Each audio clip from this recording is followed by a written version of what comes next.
The 15th session of the Senate in the second regular session of the 17th Congress is hereby called to order. Senator Richard Gordon will lead the chamber in prayer.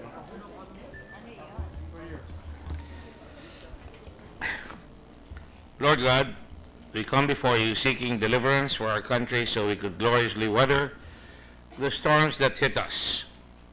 Let us be instruments of your peace and bring light to our country, which has been cloaked under the darkness of drugs, killings, factionalism in the past decades.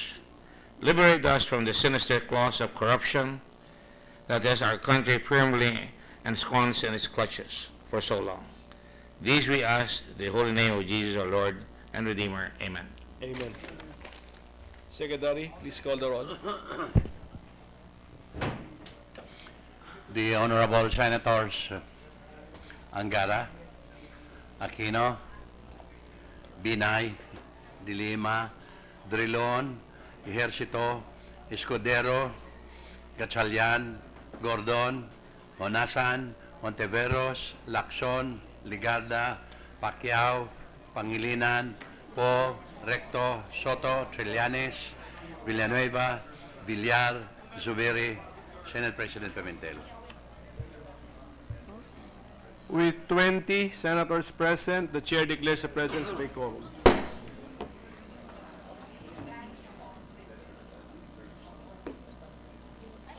Majority Leader.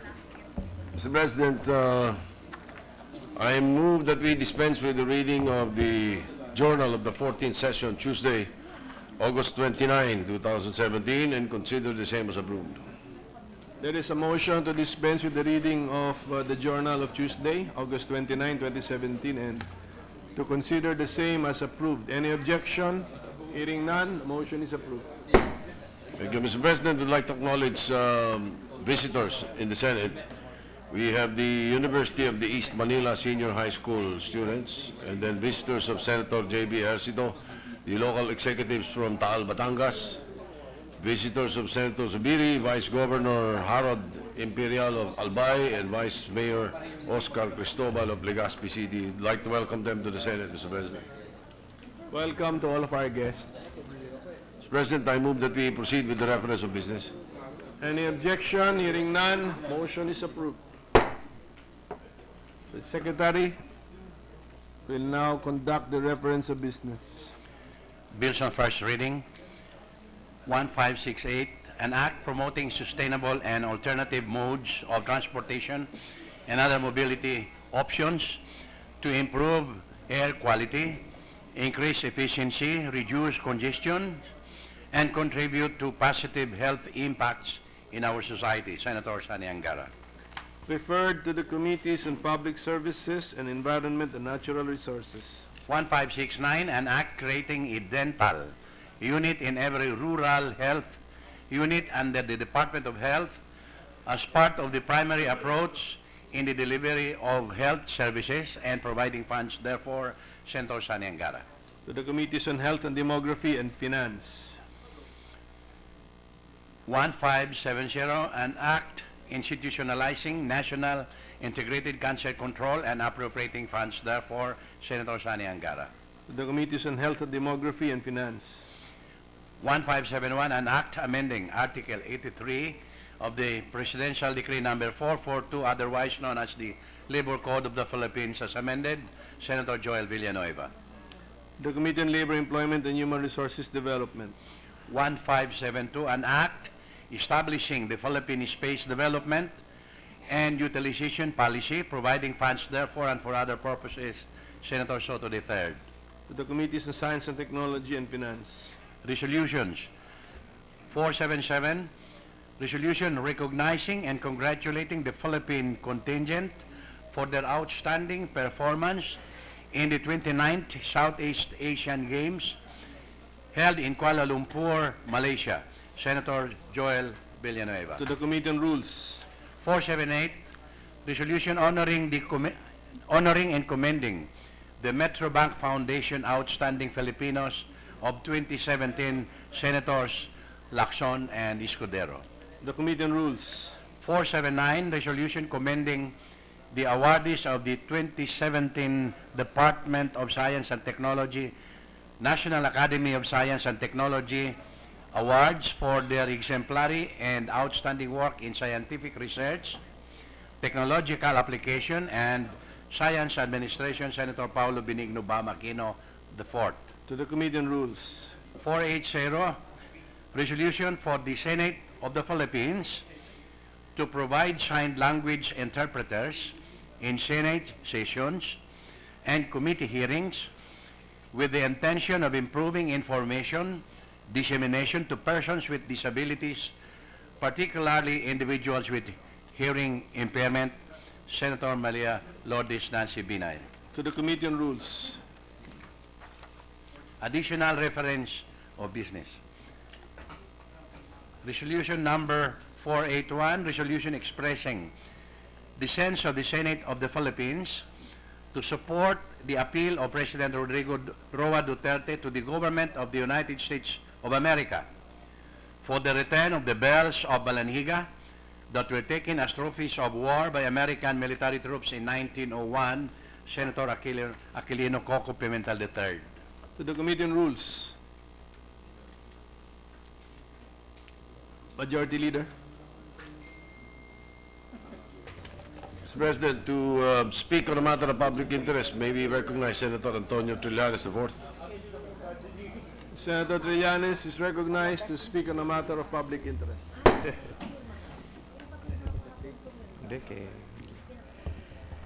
Thank you, Mr. President. I rise on a matter of privilege to talk about the plight of our colleague, Senator Laila de Lima. Nung nakaraang Pebrero, o mahigit 6 na buwan na ang nakalipas, si Senator de Lima ay ikinulong sa Camp Crame. Ito ay bunga ng mga kasong isinampa laban sa kanya na kaugnay di umano sa illegal drugs. Pero ilang buwan bago ang kanyang pagkaaresto, siya ay binastos, minura, hinaras at niyurakan ang kanyang pagkatao ni Duterte at ng kanyang mga alipores. Ngunit ano-ano nga ba ang basihan ng mga paratang sa kanya? Una, ang mga testimonya laban sa kanya ng mga bilanggo sa bilibid. Ikalawa, ang testimonya laban sa kanya ni former Bureau of Corrections Chief Rafael Ragos. Ikatlo, ang testimonya laban sa kanya ni convicted drug lord Kerwin Espinosa. Ikaapat, ang testimonya laban sa kanya ni Ronnie Dayan. Hihimayin natin isa-isa yan, pero bago yan, ilalahad ko muna ang maikling background tungkol dito. Bago naupo bilang presidente si Duterte, wala ni isang intelligence report man lang ng PDEA, NBI, AFP o PNP ang nagsasabing may kinalaman si Senator de Lima sa illegal na droga. Si Duterte lang, nung siya na ang nadeklarang nanalo sa eleksyon, ang nagsimulang magparatang sa kanya na siya ay isang drug queen, di umano na bilibid, without even citing any source. Sa kaalaman ng lahat, si Senator de Lima ang kauna-unahang Secretary of Justice sa kasaysayan na nagkalakas ng loob na i-raid ang illegal drug operation sa bilibid. Ginawa ito noong December 14, 2014, kasama ang mga elemento ng NBI, PDEA, PNP at ISAP. At dito nga na-discover ang magarbong lifestyle ng mga convicted drug lords sa loob ng bilibid. Doon na nga nakita ang mga limpak-limpak na pera, droga, baril, pati na jacuzzi, recording studio at mga malahotel na kwarto sa loob ng mga kubol. Sinundan pa ng mga 3 pang raids personally led by Secretary de Lima na tuluyang nagbaklas ng mga kubol. Again, for the record, lahat ng ito ay nabunyag noong panahon ni Secretary de Lima sa DOJ, contrary sa propaganda ng Duterte administration na pinabayaan ito noong panahon niya. Kaya rin naman matindi ang galit ng mga convicted drug lords sa kanya dahil dito. Ngayon, base sa report mismo ni Secretary Aguirre at ng PDEA, nagbalik na muli ang drug trade sa Bilibid. Ang katibayan na hindi si Senator De Lima ang drug queen doon o saan man. In fact, sa mahigit na 1 taon sa pwesto ni Aguirre, wala pa rin silang nadiskubre na Shabu Laboratory na sinasabi nila noon na nag-ooperate daw sa loob ng Bilibid. Sa totoo lang, wala nang ginagawang mga malakihang raids ngayon sa Bilibid. Number 3, base sa kasong isinampa, wala ni 1 gramo ng droga at wala ni piso na pera na naipresentang ebidensya. Ang mga ito, dapat ang kailangang ebidensya sa isang kasong illegal drug trading. Kung wala naman ito, dapat bribery or extortion ang kasong isinampa. However, these are bailable crimes within the primary jurisdiction of the Ombudsman, kaya hindi ito ang i-file na kaso. Gusto talaga nilang ikulong si Senator De Lima. Number 4, ang mga pangunahing ebidensya na ginamit ay puro testimonya lamang ng mga bilanggo at isang picture. Ngayon, iisa-isahin natin ang mga naipresenta. 1, ang mga testimonya ng mga bilanggo. Una, ang mga ito ay maliwanag na coerced or compromised witnesses. Lahat sila ay pinangakuan ng mga privileges kung sa kulungan kapalit ng kanilang scripted na mga testimonies laban kay Senator De Lima. Ito ay pinatunayan ng isang nadiskubreng Bucor memo na maliwanag na nakasaad ang kondisyong ito. Ayan po ang memo na kung saan nakalagay na kapalit ng testimonya laban kay Senator De Lima, ibinilin ni Secretary Vitaliano Aguirre na magkaroon ng mga electronic gadgets, aircon at kung ano-ano pa ang mga bilanggo sa Bilibid. Ang iba naman na hindi pumayag tumistigo ay sinaksak at pinatay. Ito ay bago nagkaroon ng hearing nung ilalabas dapat itong mga testigo na ayaw pumayag na magbigay ng testimonya laban kay Senator De Lima. Pangalawa, doon sa hearing sa Kongreso, scripted na nga ang testimonies, magkakasulungat pa ang mga testimonya ng mga drug lords, particularly sina Herbert Colanco at JB Sebastian. Ang sabi ni Colanco, si Ronnie Dayan daw ang bagman ni Senator De Lima. Habang sabi naman ni JB Sebastian, si Jonel Santos naman daw ang bagman at hindi daw niya kilala si Ronnie Dayan. Pangatlo, sabi ni JB Sebastian, nag-abot daw siya mismo ng 2 million pesos kay Senator De Lima nung ito ay bumisita sa opisina ng Bucor Chief sa harap ng ilang mga tao kasama na ang mga gwardya ng Bucor, security at staff ni then Secretary De Lima. Do you expect us to believe na wala man lang nag-inspect o nagtanong man lang kung ano ang laman nung kahon na ibibigay ng isang bilanggo sa isang Secretary of Justice sa loob ng Bilibid? Anyway, kung ikaw nga naman din si JB Sebastian, pagkatapos kasaksakin ng ilang beses, palagay ko, kahit anong kwento ang gusto nilang ipasabi sa iyo, sasabihin mo na lang. Pang-apat, gaya ng nasabi ko, ang karamihan sa kanila ay may tanim na galit laban kay Senator De Lima dahil sa mga raids na ginawa niya nung siya ay Secretary of Justice pa. Number 2, ang testimonya ni former Bucor Chief Ragos. Maliwanag sa salaysay ni Ragos na hindi niya alam kung kanino galing ang 5 million pesos na binigay daw sa kanya, na binigay daw niya kay Senator De Lima through a certain Ablen. Pagising daw niya sa kwarto, ay nandoon na yung bag na puno ng pera at may instructions daw sa papel na ibigay kay Senator De Lima or then Secretary De Lima, kaya binigay niya. Kung totoo man itong napakalabong istoryang ito, sino naman ang magaling na nag-conclude na galing ito sa drug lord? Number 3, ang testimonya ni Kerwin Espinosa, Una, sabi niya, siya raw ay nagbigay ng protection money kay Senator De Lima noong November 2015. Protection para saan? Nag-resign na si Secretary De Lima noong October 2015 pa lang kasi naghain na siya ng kandidatura pagka-senador. Sabi pa ni Kerwin Espinosa, ang katibayan niya ay yung picture nila sa Burnham Park, Baguio City. Ito po yun. Yung nasa lower right, ang picture ni Kerwin Espinosa at ni Senator De Lima sa Burnham Park. Pero sinamahan namin ng mga ibang picture na doon din sa lugar na yon, parehas ang damit ni Senator De Lima, kandidato pa siya noon. Ito ay obvious na talagang nagtagpo lang sila sa isang public place, isang politiko na nilapitan ng mga ordinaryong tao. Lahat tayong mga politiko ay vulnerable sa mga ganitong picture. Pero hindi lahat ng picture ay pare-parehas. Pero dito, maliwanag na talagang walang kakone-koneksyon. Itong si Kerwin Espinosa at si Senator De Lima.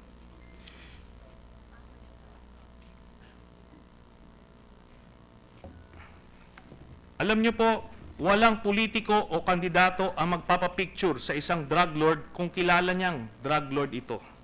At lalo nang hindi ka magpapapicture sa isang public place like Burnham Park kung meron kang illegal na transaksyon. Common sense lang naman yan. Pero kung ikaw di naman, si Kerwin Espinosa, pagkatapos patayin yung tatay mo sa loob ng kulungan, palagay ko, lahat ng gusto nila ipakwento sa iyo ay sasabihin mo na lang. Number 4, ang testimonya ni Ronnie Dayan. Simple lang ang mga butas sa testimonya ni Ronnie Dayan. Noong una, ang sabi niya ay inabot sa kanya ni Kerwin Espinosa yung pera sa hotel parking area sa Baguio City. Pero nung pangalawang tanong na, sa Burnham Park parking area na ibinigay. Pangalawa, sabi ni Dayan, nangyari ang abutan ng pera noong November 2014. Salungat sa claim ni Kerwin Espinosa na nangyari daw ito noong November 2015. Maliwanag na nagkabuhol-buhol na ang script. Ngayon, kung hindi totoo ang mga paratang sa kanya, bakit nga ba pinagdiskitahan at pinakulong ni Duterte si Senator De Lima? Meron akong naisip na 3 posibilidad. 1, ito ay isang paraan upang balikan siya ni Duterte dahil sa pinaimbestiga o sa pag-imbestiga niya dito bilang utak ng Davao Death Squad nung siya ay mayor pa ng Davao City at si Senator De Lima naman at chairman ng Commission on Human Rights. Number 2, ito ay isang paraan upang balikan siya ni Duterte sa pag-initiate ng Senate investigation ukol sa EJK. Number 3, it is supposed to create a chilling effect so other oppositionists would be afraid to stand up to him lest they end up facing trumped-up charges like her. Ultimately, this is a clear case of political persecution. Pero hindi lang po ako ang nagsasabi o naniniwala nito, kundi ang ilan pang mga tanyag at highly credible institutions and organizations gaya ng European Parliament, Human Rights Watch, Global Commission on Drug Policy, Amnesty International, International Parliamentary Union, Asia Catalyst, at ASEAN Parliamentarians on Human Rights. She was even named in Time Magazine's 2017 Top 100 Most Influential People. Gaya nating lahat, hindi perpekto si Senator De Lima. Pero alam natin, deep in our hearts, na hindi siya involved sa illegal drugs at lalo nang hindi siya drug queen. Hindi po siya kriminal para tratuhin na parang isang kriminal. Mas doble ang hirap ng pagkakulong, lalo na para sa isang babae at ina. Nung kami ng mga kasamahan kong sundalo ay nakulong sa pag-aklas sa gobyerno, despite our deep belief about the righteousness of our cause, we never pretended that we didn't break the law. We just willingly face the consequences of our actions. Pero si Senator De Lima walang ginawa kahit anuman. Pinaratangan lang siya. There was no overt action done at all to merit her incarceration. Kung nag-express tayo ng outrage sa pagpalaya kay Superintendent Marcos at kanyang mga kasamahan na maliwanag na nag-commit ng murder, dapat lalo tayong magalit sa ginawa at ginagawa kay Senator De Lima. By any established standards, that is injustice. Kaya ang aking apila sa aking mga kasamahan dito sa Senado, panahon na para ituwid natin ang malaking pagkakamaling ito at sumama sa aking panawagan na palayain si Senator De Lima. Nananawagan din ako sa Chairman ng Committee on Public Order and Dangerous Drugs na mag-conduct ng hearing ukol sa mga paratang ng mga drug lords laban kay Senator De Lima nang sa ganon ay maipatawag sila dito at makita ng taong bayan kung paano ginamit ng Duterte administration ang mga bilanggo para gumawa ng istorya. Nang sa ganon ay makulong ang isang inosenteng tao na kalaban nila sa politika. I know Senator De Lima may have offended some of you personally during her tenure as Secretary of Justice. I had my own run-ins with her when she opposed our amnesty then. It's quite ironic because here I am now, standing by her, standing for her, fighting for her. Ganito rin ako makipaglaban para sa iba sa inyo noong nakaraan. Ganito tayo dapat sa isa't isa, lalo na kung para sa tama. 6 months na siyang nakakulong, mabigat na parusa yan para sa isang taong walang pagkakasala. My colleagues, it's time to do the right thing. Nang binisita ko siya nitong nagdaang linggo sa krame sa kanyang kaarawan, ang mensahe ko sa kanya ay ang mga pagsubok na ito ay lilipas din. Ako ay naniniwala na siya ay makakalayang muli, malilinis ang kanyang pangalan, at higit sa lahat, siya ay makakapagsilbing muli sa ating bayan. There is no doubt about it, sooner rather than later, she will be freed. And this time, with a purified soul, renewed vigor, more wisdom, a stronger spirit, and a much clearer sense of purpose to serve our country and people. When that day comes, I hope all of us here in this august chamber would be warm-heartedly remembered by Senator Laila De Lima as among those who fought for her freedom. Salamat po. Majority Leader.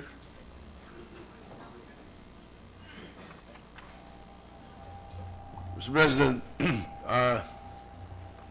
if there are no members who wish to take the floor, I move that the privileged speech of Senator Trillanes be referred to the Committee on Rules and the Committee on Public Order.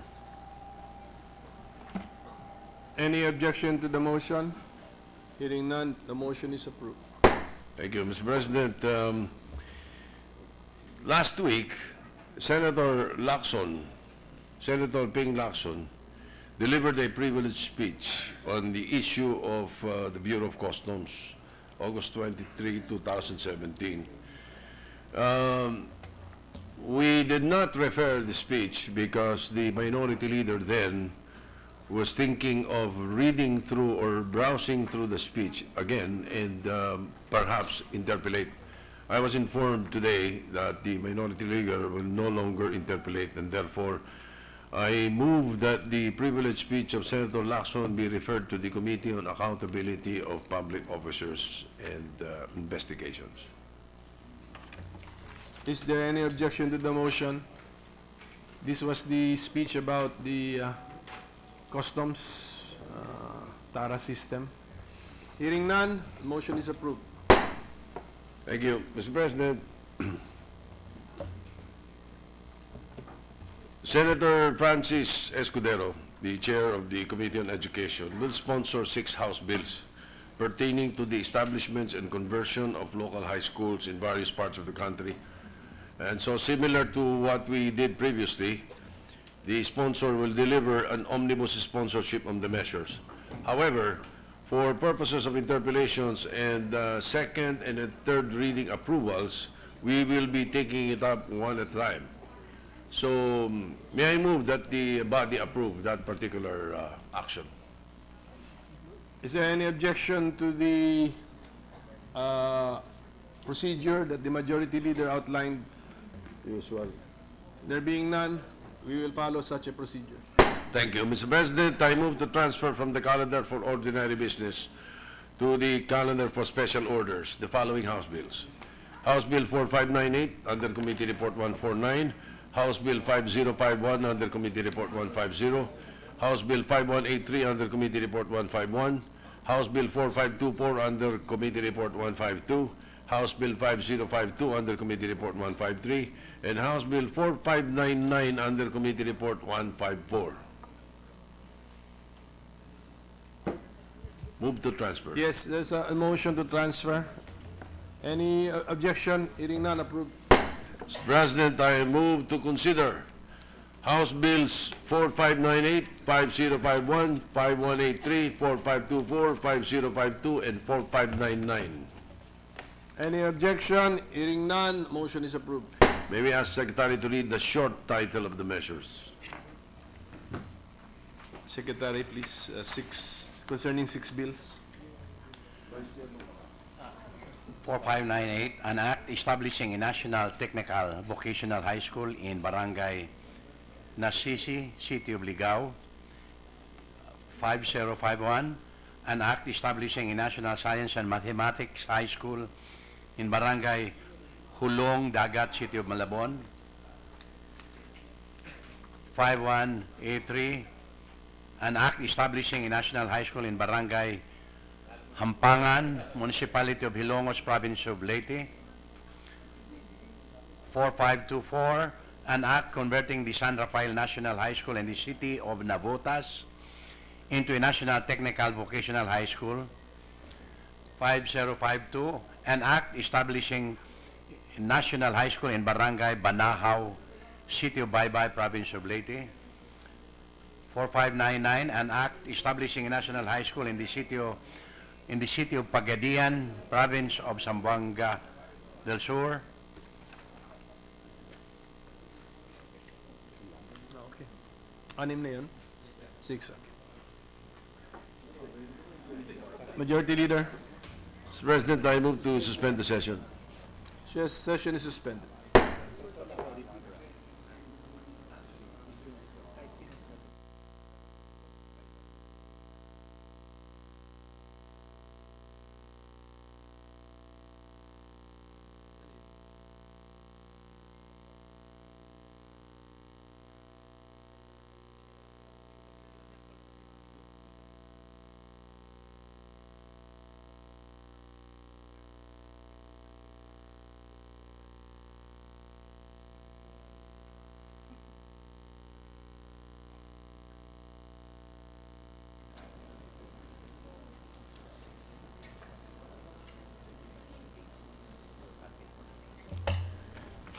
Ready to resume, Mr. President.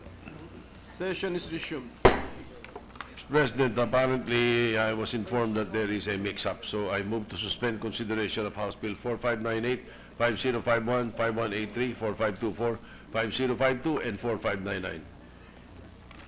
Suspend consideration. Is there any objection that we suspend consideration? There being none, motion is approved. Bakit? Ano yun? Ano nangyari? Hindi alam yung cheese? Hindi alam yung cheese? Mr. President, I move to transfer from the calendar for ordinary business to the calendar for special orders, Senate Bill 1561, under Committee Report 159. Is there any objection? Hearing none, motion is approved. With the permission of the Chamber, I move to consider Senate Bill 1561 under Committee Report 159. Any objection? Hearing none, approved. Secretary, read the title of the measure. An act providing that all contractual and casual employees in the government service be paid corresponding wages during special public and local holidays and appropriating funds therefore. Mr. President, to sponsor the measure, may we ask the Chair of the Committee on Civil Service and Government Reorganization, Senator Antonio Trillanes, be recognized. Senator Trillanes is recognized.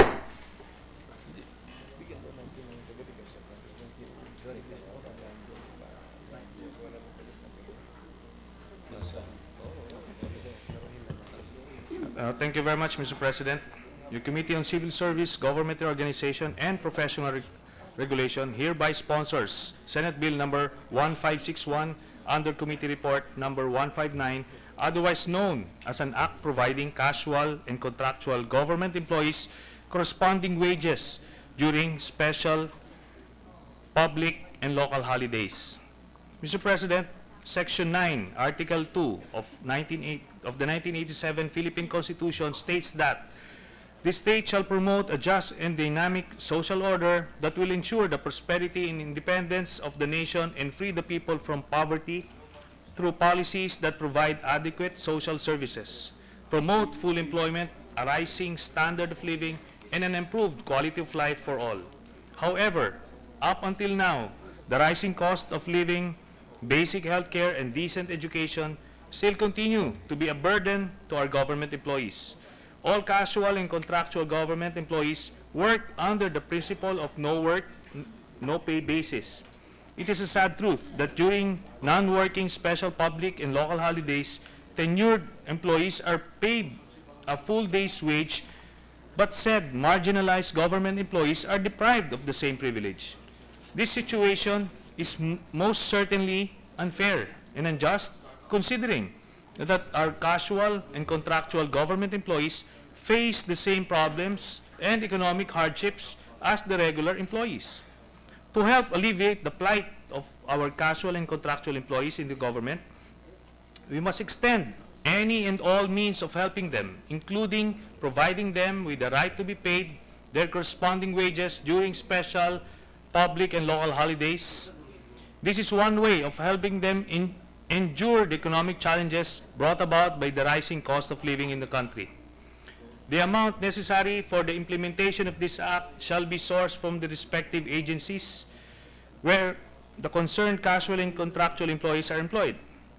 Thereafter, such sums as may be necessary for the continued implementation of this law shall be included in the General Appropriations Act. Mr. President, this committee recognizes the vital role of every government worker as they are the backbone of a prosperous nation.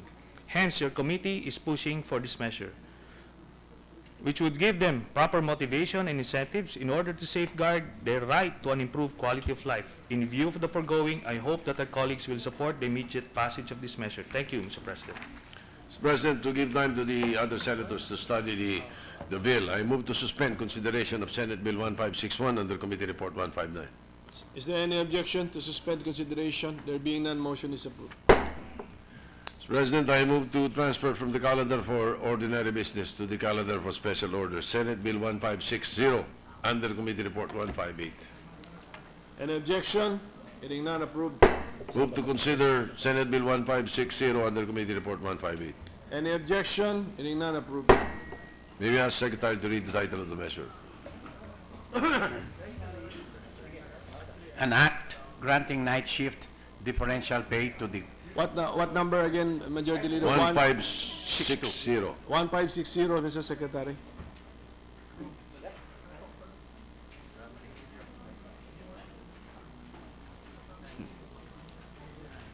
Ito. Schedule ito. Oh, meron na.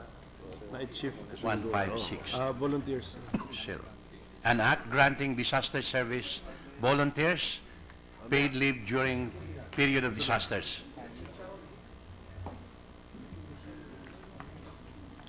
Mr. President, to sponsor the measure, may we ask the Chair of the Committee on Civil Service, Senator Antonio Trillanes, be recognized.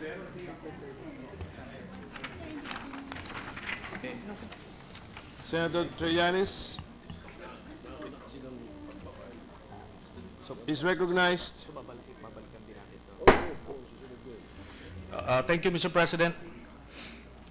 Your Committee on Civil Service, Government Organization, and Professional Regulation hereby sponsors Senate Bill number 1560 under Committee Report number 158, otherwise known as Disaster Service Volunteer Leave Act of 2017. Mr. President, disaster preparedness is a very important component in nation building. It prevents an unfortunate situation from becoming worse by aiming to prepare the vulnerable communities in the event of calamities and help limit the number of victims and casualties in case of inevitable disasters. The Philippine Red Cross has been in the forefront of our country's disaster readiness efforts, offering a wide array of humanitarian services that include general and specialized relief operations in times of disasters in the country. In the past years, our country has experienced a number of tragic and devastating calamities, such as the Tacloban storm surge brought about Super Typhoon Yolanda, the devastating floods triggered by Typhoon Ondoy, the dreadful earthquake which hit Bohol and parts of Cebu.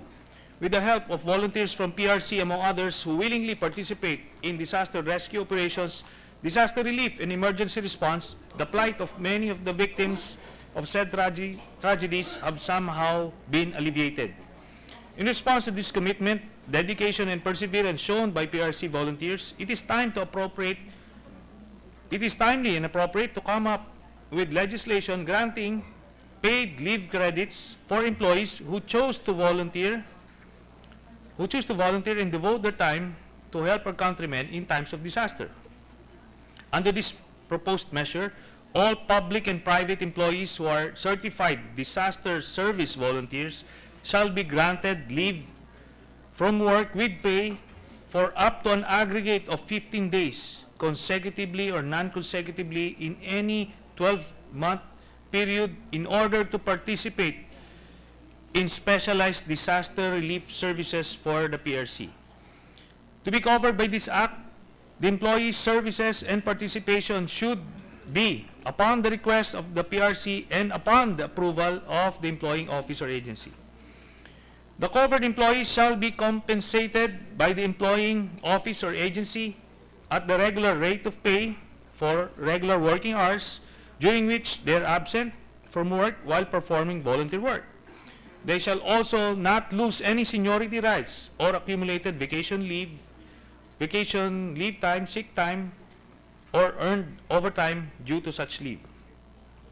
However, subject employees are not entitled to receive overtime pay, night shift differential pay, hazardous duty pay, or any other form of pay or compensation in addition to their regular pay. In case an employee undergoes the completion of any training towards certification as a disaster service volunteer, such employee shall not be entitled to pay unless he or she uses personal or earned leave credits. Likewise, during duties performed while on disaster leave shall not be considered a work assignment by any departure or agency. The employee's activities and job functions while on leave shall not be directed by the government but shall be determined and controlled solely by the PRC. Moreover, the government shall not be liable for workers' compensation claims arising from accident or injury while an employee is on assignment as a certified disaster service volunteer for the PRC.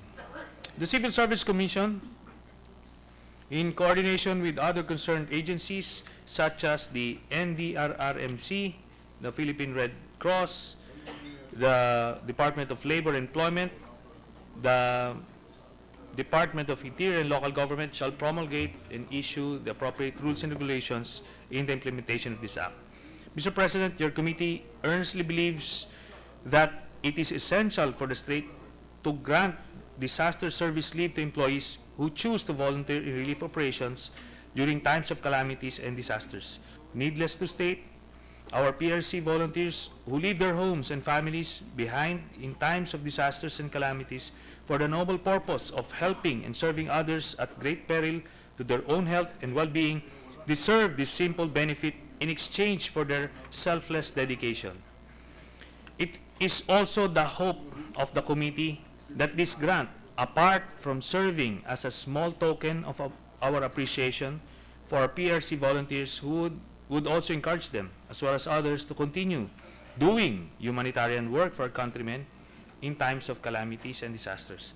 In view of the foregoing, I hope that our colleagues will support the immediate passage of this measure. Thank you, Mr. President.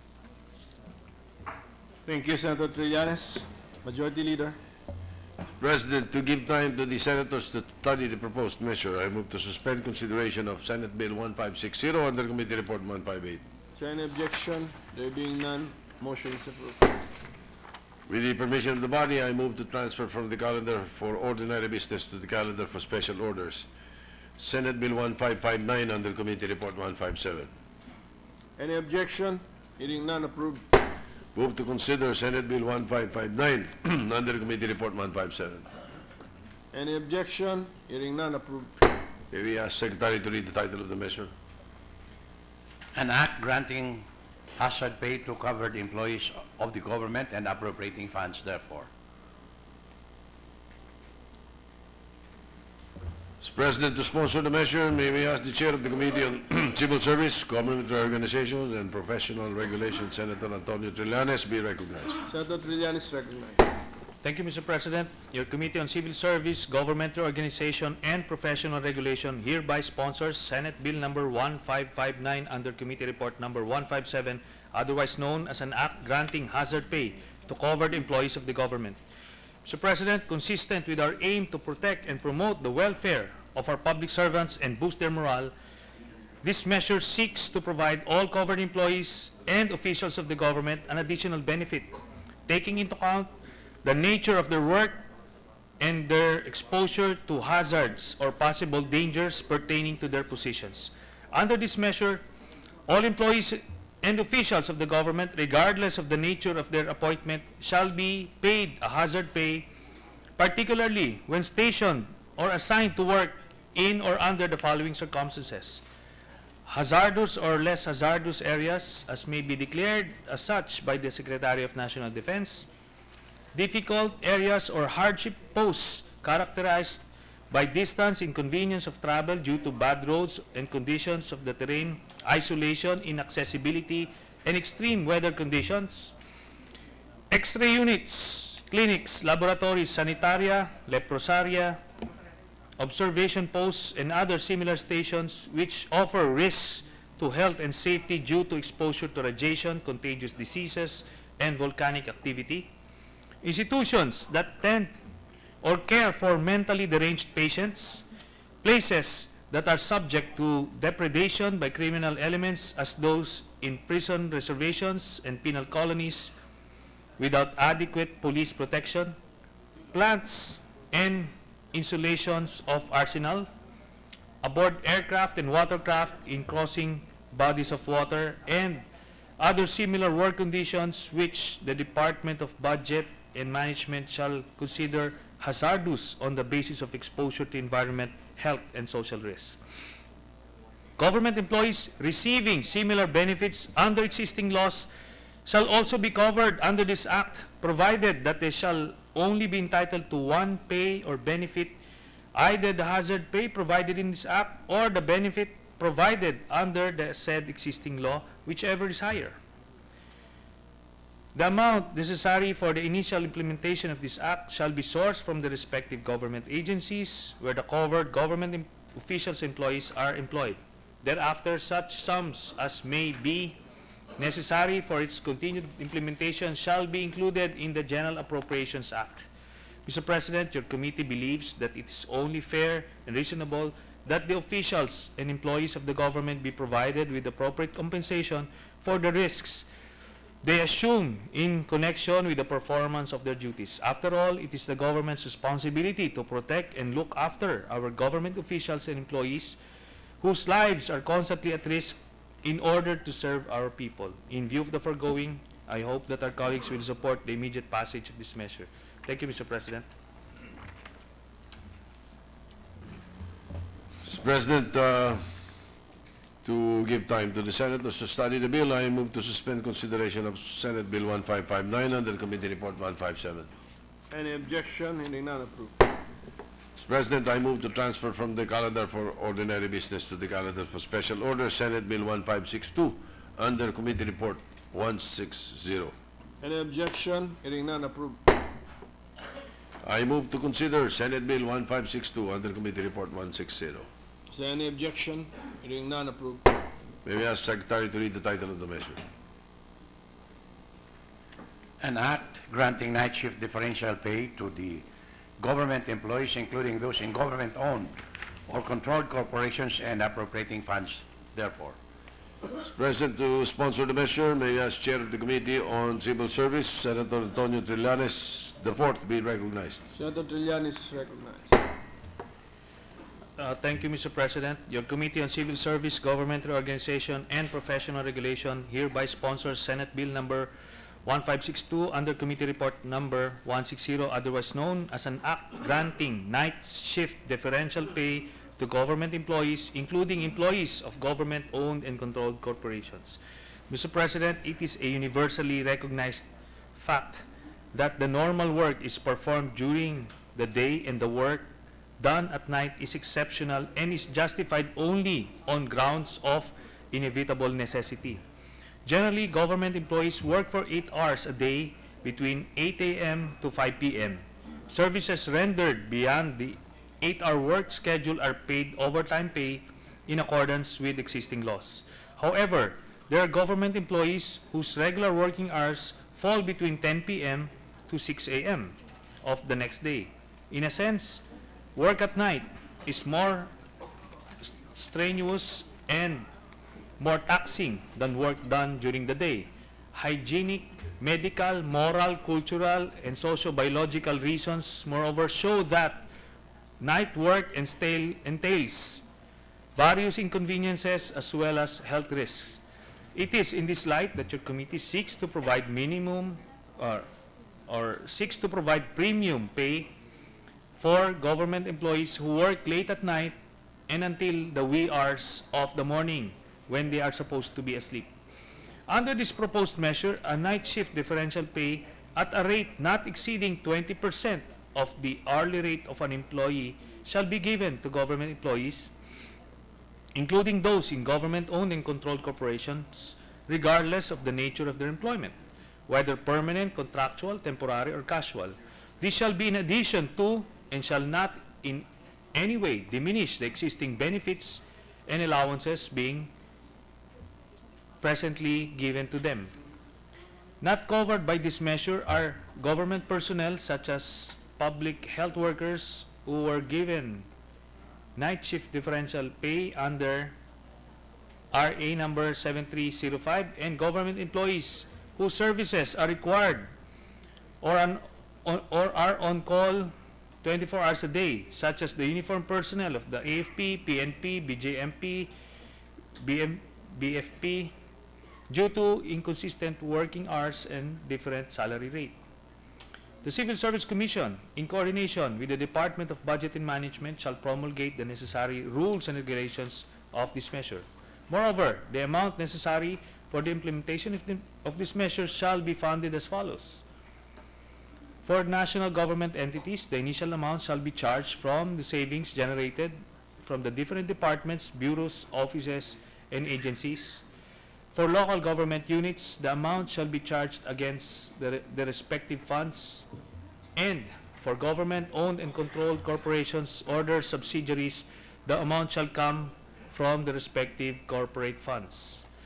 Mr. President, this committee recognizes the sacrifices of our government employees who work late at night and in the wee hours of the morning. It is only fair that they should be given substantially the same benefits as those given to employees in the private sector. Our government workers have long suffered neglect and poor working conditions. This act is just a simple effort to repay them for their services and to recognize their role as the backbone of our government. In view of the foregoing, I hope that our colleagues will support the immediate passage of this measure. Thank you, Mr. President.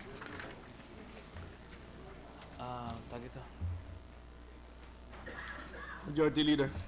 Mr. President, to allow the senators to study the measure, I move to suspend consideration of Senate Bill 1562 under Committee Report 160. Any objection? Hearing none, approved.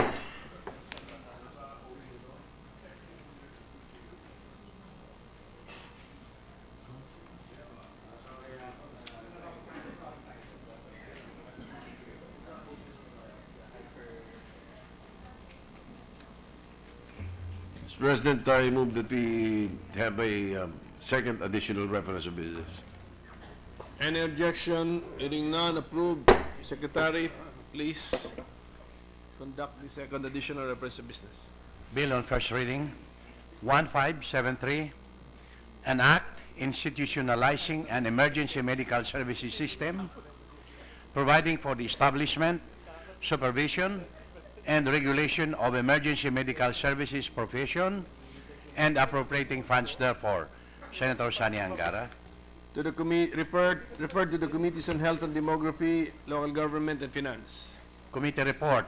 Committee report number 161, prepared and submitted jointly by the Committees on Energy, Science and Technology and Finance on Senate Bill number 1574, with Senator Win Gatchalian as author thereof, entitled An Act Establishing the Philippine Energy Research and Policy Institute, defining its objectives, powers and functions, providing funds therefore and for other purposes, recommending its approval in substitution of Senate Bill number 1290, Senator Win Gatchalian. To the calendar for ordinary business. Mr. President, I move to transfer from the calendar for ordinary business to the calendar for special order Senate Bill 1574 under Committee Report 161. Any objection? Hearing none. Approved. I move to consider Senate Bill 1574 under Committee Report 161. Any objection? Hearing none. Approved. May we ask Secretary to read the title of the measure? An act establishing the Philippine Energy Research and Policy Institute, defining its objectives, powers and functions, providing funds therefore and for other purposes. Mr. President, to sponsor the measure, may we ask the Chair of the Committee on Energy, Senator Win Gatchalian, be recognized. Senator Gatchalian is recognized. Thank you, Mr. President.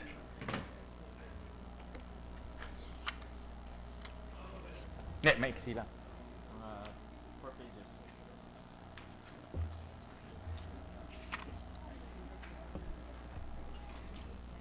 Mr. President, distinguished colleagues, a pleasant afternoon to you all. If there is one thing that I have learned during my tenure as chairman of the Senate Energy Committee, it is this. The energy sector is one of the most research-intensive fields within the public policy arena, characterized by rapid changing technologies, which redefines the parameters of the game at a blistering pace. It is a challenge for even the most well-funded and well-equipped energy sector players to keep abreast with the latest research.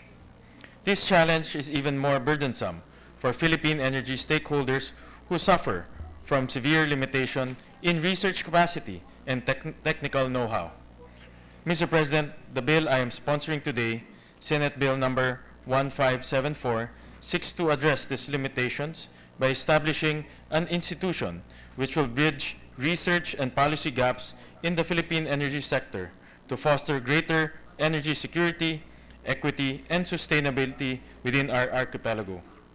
The Philippine Energy Research and Policy Institute, or PERP for short, is inspired by similar energy think tanks hosted by top American universities such as the Energy Policy Institute at University of Chicago, Columbia University's Center on Global Energy Policy, the Cornell Energy Institute, Stanford's Precourt Institute for Energy, Boston University's Institute for Sustainable Energy, and the Energy Institute of the University of Michigan, among others.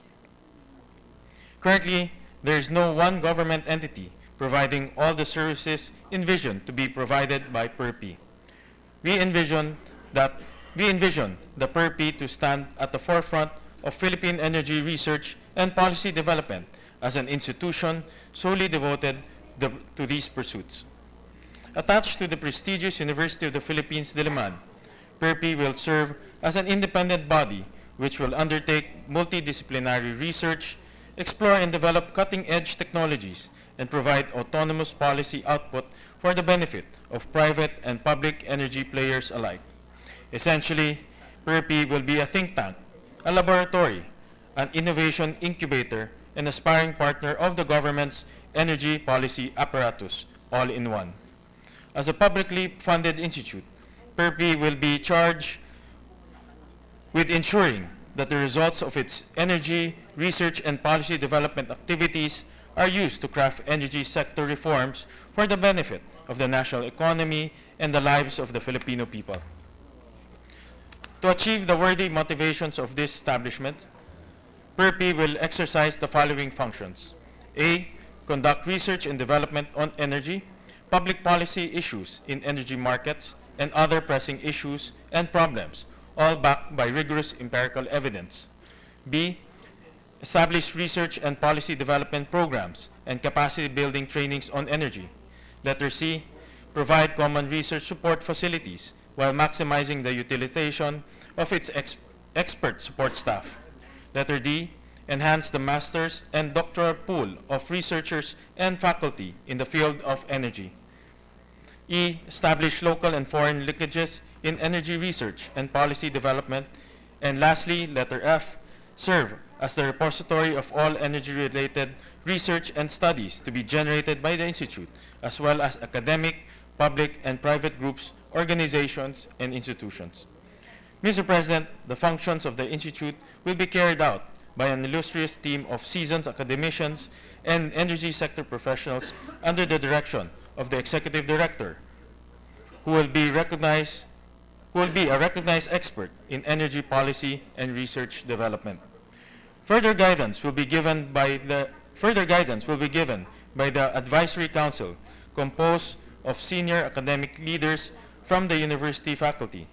Meanwhile, to fund PERPI's research, the government will allocate an annual budget of 200 million pesos to be further supplemented by an endowment fund to manage contribution, donation, grants, and other financial aid to power the Institute's research.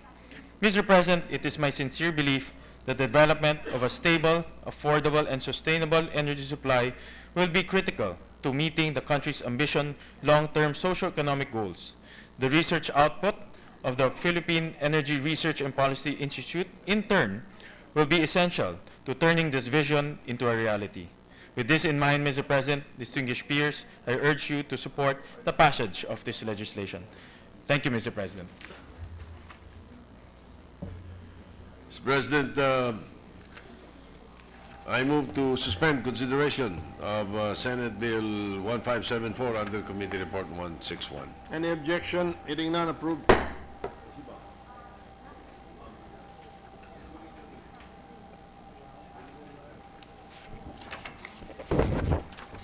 Mr. President, before the period of interpellations for a number of bills, I move that we suspend the session for a few minutes. Session is suspended. Ano bang iti-take up?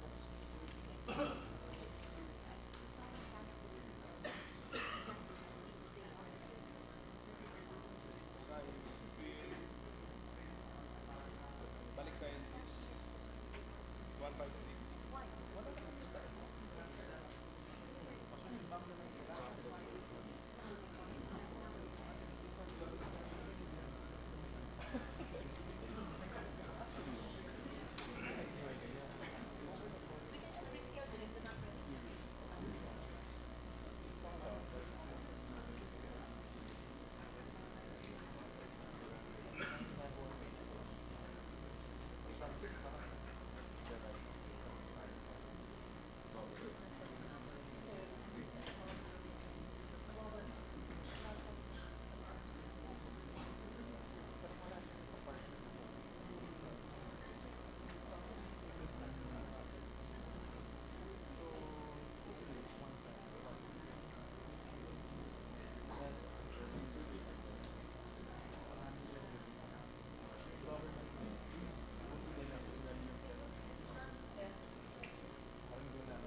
Hello, Speaker. Miss.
We ready to resume, Mr. President? Session is resumed. Mr. President, with the permission of the Chamber, I move to resume consideration of Senate Bill 1532 under Committee Report 142. Any objection? Hearing none, approved. Mr. President, this is the proposed measure on the Innovative Startup Act. Parliamentary status of the measure is that we are now in the period of interpolation. I therefore move to recognize the sponsor of the measure, the Chairman of the Committee on Science and Technology, Senator Balangiga. Senator Aquino is recognized. Earlier, I was asked by the minority leader on what the bill means by Innovative Startup Act. Can we just have again a very short perspective from Yes. the sponsor, Mr. President? Yes, thank you very much, Mr. President. The Innovative Startup Act is a bill that will seek to support the tech startups in the Philippines, similar to the incentives and the environment that they have in countries like the US, Silicon Valley, and Israel. Our country actually has a number of very promising startups, and they're looking for more support. So hopefully, Mr. President, the Innovative Startup Act will be there to unlock the potential of this sector. A lot of Filipino innovators, scientists, and entrepreneurs are looking forward to this bill. Maybe it could help if the sponsor could tell us what is a startup. Yes, Mr. President. A startup, when you say startup, that is the colloquial term, no, for a company that is newly opened, and it usually connotes the field of technology or an innovative space, no? So this is a commonly used term in most countries when you refer to big companies like Facebook and Google. They usually started out as startups. Viber, Mr. President, from Israel is also a startup. Of course, the quite famous Uber and Grab are also considered startups because they're tech startups. In the Philippines, Mr. President, we have a number of these startups also, but they find some difficulty in growing because of the environment that they have here. So, Mr. President, we're hoping that the features of this bill, which will include support for the startups in terms of funding, support in terms of co-working spaces, support in terms of allowing individuals of different nationalities to come and help them here, making it easier for these individuals to come and help run their businesses, will also create that environment where they can grow, Mr. President. So we're hoping, Mr. President, the Innovative Startup Act can support the ecosystem needed to really further these types of companies in the Philippines, Mr. President. So that is startup. How did it become innovative? Yes, Mr. What is President. the use of the word innovative? When we use innovative, Mr. President, that is defined as either being in technology or able to affect a process, the product, Mr. President. So we didn't want to limit it purely to technology, Mr. President. So if a startup, for example, has a new process of, for example, processing agricultural products, Mr. President, no? Mas madali po yung pagbunga ng mga crops, no? And they have a new innovative process for this or technology. they can be considered. But in other countries, Mr. President, when you refer to startup, it usually refers to technology startups, no? Or startups that use the internet as their main driver of their business. But we wanted to include innovative startups in the sense that it could be agri-based, it could be... That made it innovative. Yes, Mr. President. But there's a definition, Mr. President. If I'm not mistaken, we defined this.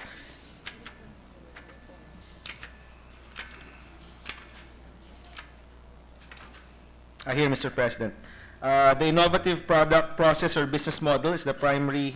no, Mr. President. Here, innovative product, a good or service that is new or significantly improved, such as improvements in technical specification, component materials, software, user-friendliness, or other functional characteristics. Innovative process, a new or significantly improved production or delivery method through changes in technique, equipment, or software.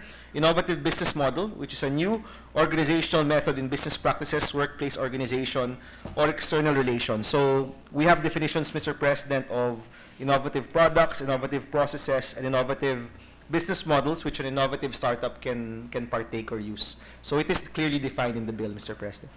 During the break, Mr. President, there was a suggestion from the Senate President that this be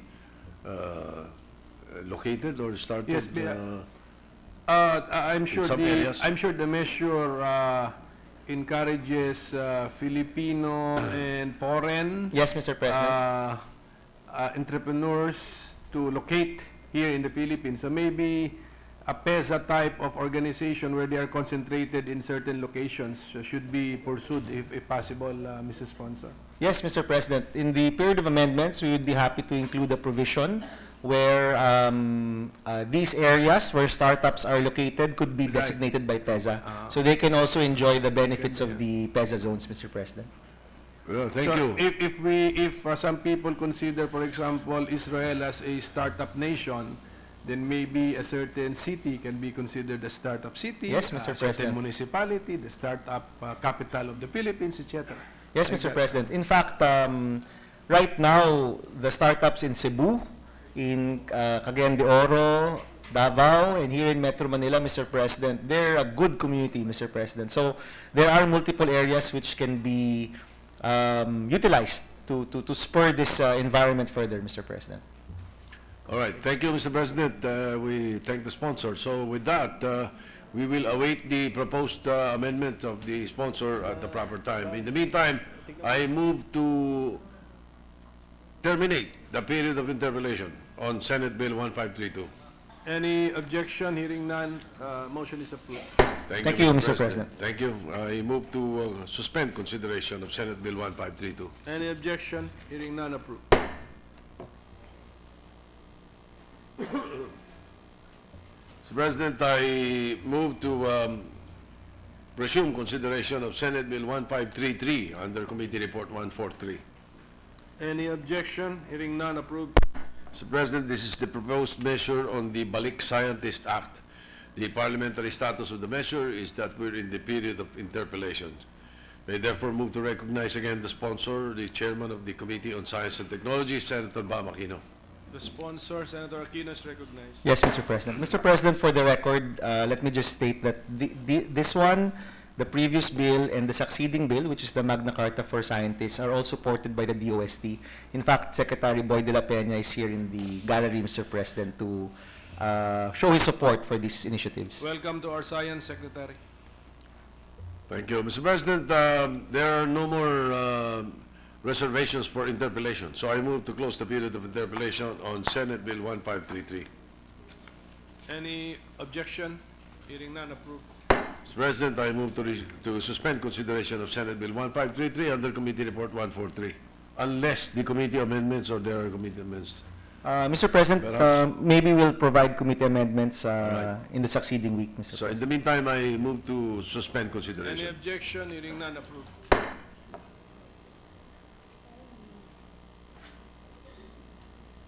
Mr. President, I move to resume consideration of Senate Bill 1534 under Committee Report 144. Any objection? Hearing none, approved. This is the proposed measure on the Magna Carta for Scientists, Engineers, Researchers. The parliamentary status of the measure is we're in the period of interpellation. So I move to recognize the sponsor of the measures, the Chairman of the Committee on Science and Technology, Senator Bam Aquino. Senator Aquino is recognized. Thank you, Mr. President. Wala ka rin dito, no? There are no more interpellations, Mr. President, so I move to close the period of interpellation on Senate Bill 1534. Any objection? Hearing none, approved. Thank you, Mr. President. I move to suspend consideration of Senate Bill 1534 under Committee Report 144. Any objection? There being none, we suspend consideration.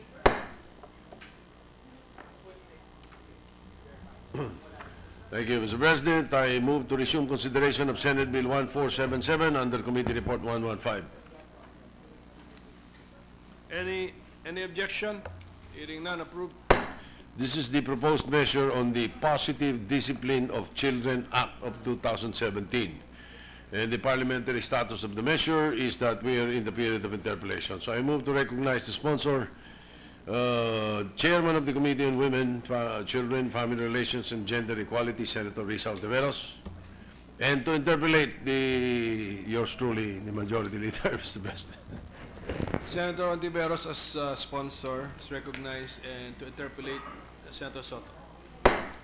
Thank you, Mr. President.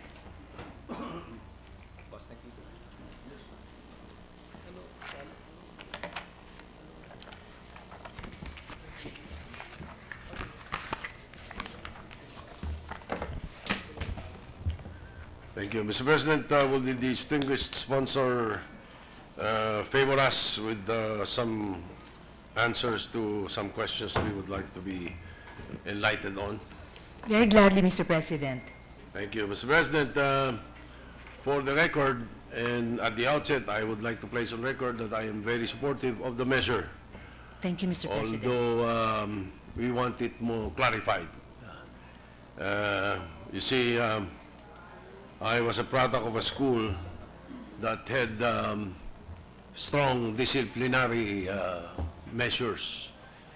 I come from the same school as Manuel Quezon, Manuel Rojas, Fernando Lopez, and we all underwent corporal punishment, Mr. President. So my questions will be related to the practice of today, and no longer Excuse the me, practice of Majority before, Leader. Mr. President. Yes. Majority- Did all the students experience corporal punishment, or only the naughty ones? Mostly the naughty ones, Mr. President. But for the record, because, like, for example,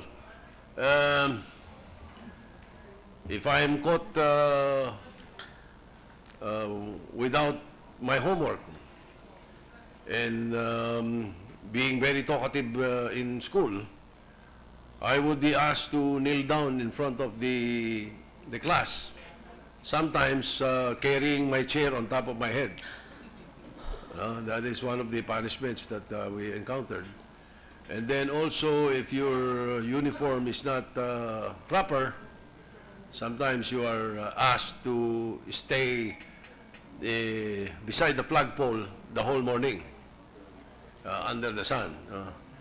But it also happens to people who are not naughty. Like, I have a classmate who forgot his rosary. And we are supposed to have our rosaries in our pockets every day. That's why until now I still carry my rosary because of habit, force of habit, Mr. President. This is my Armalite. So when you forget your rosary, one of the priests will ask you to either clean the bathroom, or clean the toilet, or perhaps stay under the table of the teacher. But then again, you will be staying under the table of the teacher together with the student who placed the chewing gum in the chair of the teacher. So in answer to your question, yes, the naughty ones usually experience corporal punishment, but the good ones also are sometimes, I'm sure you're familiar with Secretary Hector Villacorta. He was my classmate, and he was my valedictorian in Colegio de San Mandeletran. There was a time that I placed chewing gum in the seat of my teacher, and he saw me, Hector. So the when the teacher sat on it and found out that there was a chewing gum, he was asking all the students, who placed the chewing gum? Hector, who was the valedictorian and was the #1 in class, he was always the monitor sitting in front. He saw me. So he asked Secretary Villacorta, who placed the chewing gum? Secretary Villacorta did not answer. He said he did not see it. The teacher knew he was lying, so he was asked to kneel down for 1 hour in front of the class. So even the good ones are being experiencing corporal punishment in my school before. Mr. President, if I yes. may also be allowed to comment on your question, speaking as a mother, like my co-authors, Senator Grace and Senator Nancy, all of us mothers, I thought at first that the good majority leader would, in response to your question, say, I decline to answer on the grounds that I may incriminate myself. And I think in his litany of examples of experiences that all of us, I believe, Mr. President, even in our generation, experienced, there are many rich possibilities for the interpellation today in terms of what may be considered as inappropriate or excessive forms of corporal or other punishments, even under the current law, which the bill seeks to improve upon from that perspective of positive discipline, Mr. President. Thank you, Mr. President. Well, just for the information of the distinguished sponsor also, so that you will know where I'm coming from, and I ask these questions as of today. My favorite teacher in high school was Mr. Simplicio Flores. We called him Poe. All the Letra Knights, even Justice Peralta, who was here earlier, mostly the Letra Knights would know who I'm talking about. He was my favorite teacher, Mr. President, Mr. Simplicio Flores, even to date. But he broke 2 meter sticks on my back. You see, so it doesn't necessarily mean that because you are experiencing punishment, hindi mabuti, no? Sometimes nakakabuti. Anyway, let me go now Mr. President, if I may just add also on that point, because it is also important in our to our interpellation. Even our favorite teachers, for example, Sir Puwi, if I heard the good majority leader right, have been overtaken by positive discipline-like manuals of, for example, the old Department of Education, Culture, and Sports way back in 1992, and then more lately by the Department of Education in 2012. Just to elucidate, Mr. President, corporal punishment as a form of discipline has been prohibited in schools since 1992 through the Manual of Regulations for Private Schools, 8th edition, Dex Order number 92, series of 92, and also, Mr. President, in the Public Schools Service Manual. Further, Mr. President, DepEd has reiterated its position not to allow corporal punishment through its National Child Protection Policy released in 2012. And this National Child Protection Policy, Mr. President, finds echoes in both Philippine and ASEAN declarations since then. I refer, Mr. President, to the ASEAN Regional Plan of Action to End Violence Against Children. Very timely for us to note, Mr. President, because our country is the host of ASEAN this year. And also, Mr. President, the spirit of sponsoring this bill is in compliance with the recommendations also of the Philippine Plan of Action to End Violence Against Children, Mr. President. Thank you. So may I now proceed, Mr. President, to my questions for how the discipline in the country is being done nowadays, moving forward. As a matter of fact, some of the part of my question would have been answered by the statement of the distinguished lady, but may I be very specific? Would like to have data relative to the customary modes of disciplining children in the country nowadays. What are these modes? Would you say, could you give us the top 3 that being used by parents, guardians, or persons legally responsible for the child to discipline children? Yes, Mr. President. There are documented most common means of using corporal punishment to discipline children these days, Mr. President. The most common form of punishment, accounting for 54.5% of children who receive corporal punishment in the home, would be spanking with bare hands, rolled paper or small stick, pulling So of the spanking. hair. Yes, Mr. President, spanking. Secondly, pulling of the hair. And third, pinching or twisting of ears. There are also, Mr. President, 30.3% of children experiencing physical violence in the home who suffered from more severe forms of abuse, such as slapping, kicking, smothering, tying, drowning, or burning. And of the children who experienced physical violence in the home, 4.6% were physically harmed such that they actually required hospitalization, Mr. President. So the number one on the list is still spanking, you know? It's still spanking, Mr. President, and with then, bare hands, rolled paper, or small stick. What about staying in the corner?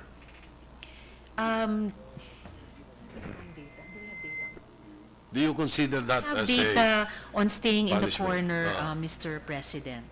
Huh? We don't have data You on don't have staying data in the on that. corner, So Mr. perhaps President. it's not considered as a punishment. Yes, Mr. President. All right. So we are speaking specifically about corporal punishment, Mr. President.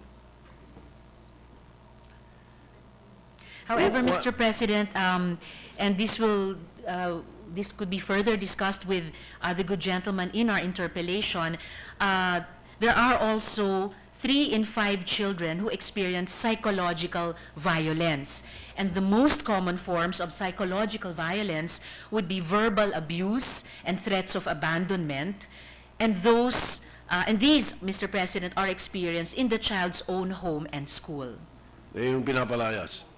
Pinapalayas, Mr. President, o di kaya ay verbally parang nabubugbog dahil sa mga pananalita na nakasasakit sa damdamin o sa dignidad o sa pakiramdam ng seguridad ng bata sa kanyang sariling tahanan o paaralan.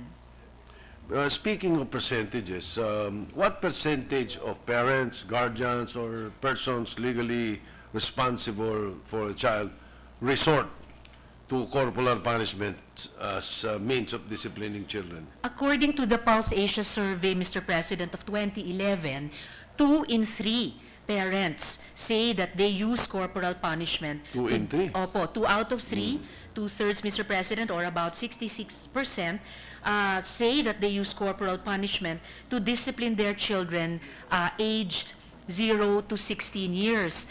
And yet, Mr. President, there is another study, I'm just locating it here in my documents, Mr. President. Another study at around the same time also says that only 1/3 of presidents, Mr. President, 1/3 of us parents say that we should use corporal punishment to discipline our children. So there is not just that contradiction, but in a way, disparity, yes. that disparity or tension, even in the hearts of us parents, that 2 out of 3 of us use corporal punishments to discipline our children because we must discipline them properly as part of our child reading. And yet, only one third of us say that we actually desire to or see the absolute need to use corporal punishment. And this, Mr. President, I believe opens up the way for this discussion of ours now of a concrete alternative, which is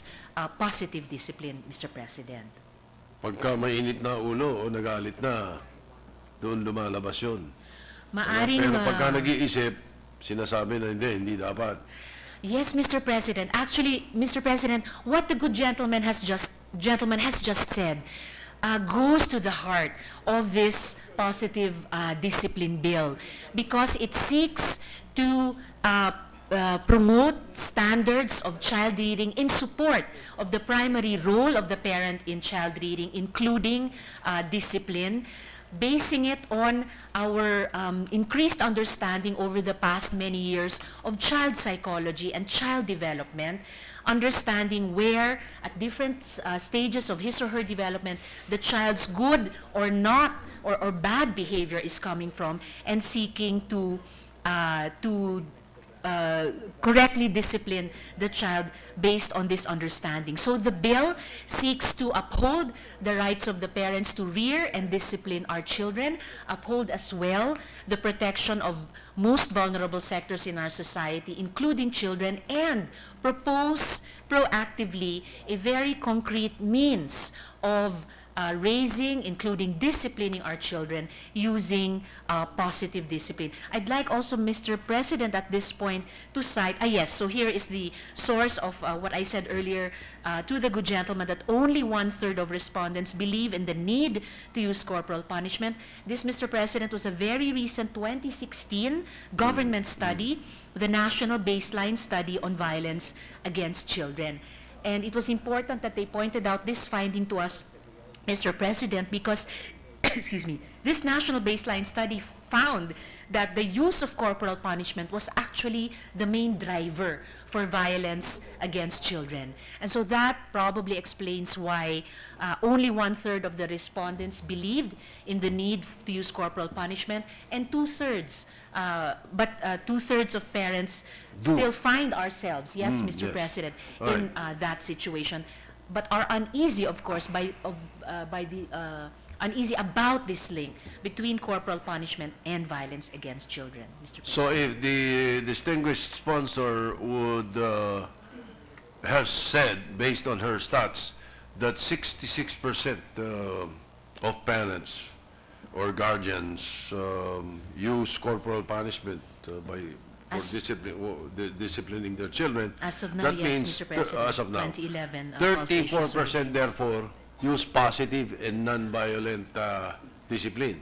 Is that how it is? That is a reasonable conclusion to make, Mr. President, from the Pulse Asia survey of 2011, and would mean that probably we have 1/3 of parents already to start working with, to expand, to share their experiences of positive and nonviolent discipline, and to profit from the many Philippine as well as international, but also many Philippine studies about the benefits of positive discipline, benefits to the actual good behavior, disciplined behavior of children, benefits to their academic performance in schools, benefits even, Mr. President, to their more loving and peaceful relationships with their siblings when they are reared and disciplined through positive discipline of their parents, guardians, and teachers, Mr. President. Digging more into your stats, what class or classes in our society do the majority of those giving corporal punishment come from? Is it from the class A, B, C, D, or E? Mr. President, sadly, the use of corporal punishment and the need still for positive discipline would cut across all classes from A to E. There is no distinction in the use of corporal punishment and the possibility that it will lead to violence against children regardless of socioeconomic class, Mr. President. That comes to me as a surprise, Mr. President. I was expecting something else. Anyway, so would you know what the specific factors are that lead parents or guardians to resort to corporal punishment? And have we addressed this particular issue in your proposed measure so that parents, guardians, legally responsible for children will avoid corporal punishments? Thank you, Mr. President. Just to add a point to our previous question, but linking to the current question, on the question of the the prevalence of corporal punishment in classes. So it cuts across all socioeconomic classes, but there's also the finding that the more educated the parents are in whatever class, the less the practice of corporal punishment is observed. And this relates to our current Yeah, that was what I was question. expecting. Yes, Mr. President. But of course, we understand that even in the lower middle class and even in the lower socioeconomic status, when there is striving for education, whether formal education in our schools or non and informal education outside, the more educated the parents are, whatever their class may be, the less the predisposition to use corporal punishment, and therefore, probably the more openness to positive discipline.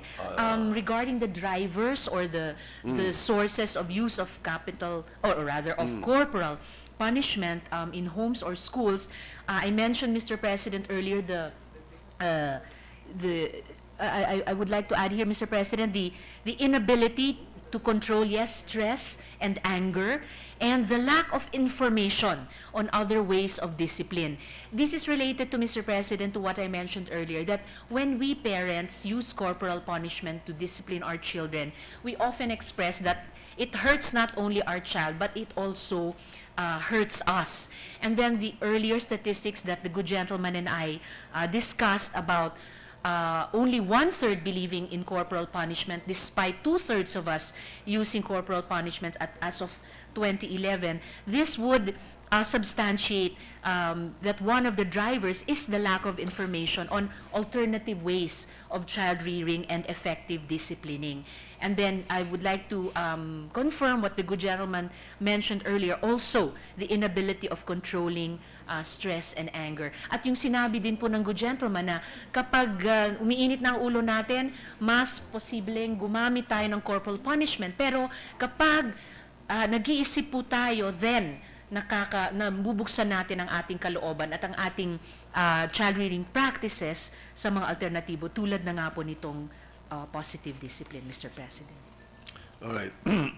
Section 3, paragraph B of your bill defines corporal punishment as act or acts which involve physical force and humiliating or degrading acts imposed upon a child as punishment for an alleged or actual offense inflicted by an adult or by another child who has been given or has assumed authority or responsibility for punishment or discipline. My question, based on this provision, does it mean that the child who was given the responsibility for punishment or discipline of another child can be held liable under this proposed measure?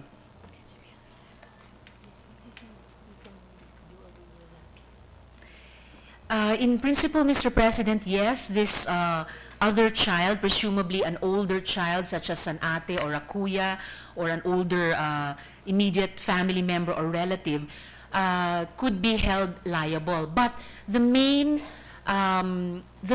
subjects and co-participants of the bill are parents and guardians and teachers whom the bill wants to empower to learn to let go of corporal punishment and instead take on positive discipline. And so that particular phrase in Section 3, letter B, Mr. President, at the proper time, I would be open to subjecting it to amendments. The second point, Mr. President, yes, is the main spirit you, of...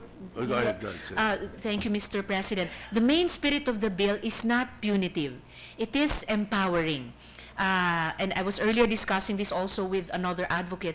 The main point of the bill is not criminalization, but really enabling and empowering the parents to learn an alternative means of rearing and disciplining our children, which is positive discipline. And that is reflected in another section of the bill, Mr. President, in terms of infractions and the corrective measures that will be put into place in such situations, Mr. President. You see, Mr. President, my attention was caught by the phrase, by another child. And then the answer to my question is affirmative, and the child can be held liable based on what the sponsor said. But if in that case, Section 5 or any part of Senate Bill 1477 does not make mention of the same as among those who can be held liable. I think those who can be held liable based on your measure are only parents, guardians, and persons responsible, legally responsible for the child. As I So mentioned, are we going to include that? Would you agree to include that or remove that particular phrase? actually, Mr. President, if the good gentleman reads again Section 5 on line 22, relatives who have custody of the child or other persons legally responsible for the child, in principle that may extend to a similar, another child mentioned here. But as I mentioned earlier, Mr. President, in relation to the earlier Section 3, at the proper time, I would be open to an amendment since the main desired participants in the implementation of the law on the side of the home and the school would be the parents, legal guardians, and teachers, Mr. President. Perhaps you may want to jive it with letter G in your definitions, because in letter G of your definitions, defining persons legally responsible for a child, including those exercising special or substitute parental authority, it cannot be a minor. Yes, Mr. President, the good gentleman is correct, and I will take that into strong consideration in the period of amendments, Mr. President. Thank you for that, Mr. President. So, specific corporal punishments are enumerated in Section 3, paragraph B of this measure. Among the listed examples of corporal punishment is refusal to provide the child's physical needs. Refusal to provide the child's physical needs. This refers, in other words, yes, Mr. President. How does it differ from the definition of child abuse under Republic Act 7160? Child abuse refers to the maltreatment, whether habitual or not, of the child, which includes any of the following. Tapos number 3 dun, unreasonable deprivation of his basic needs for survival, such as food and shelter. Yes, Mr. President.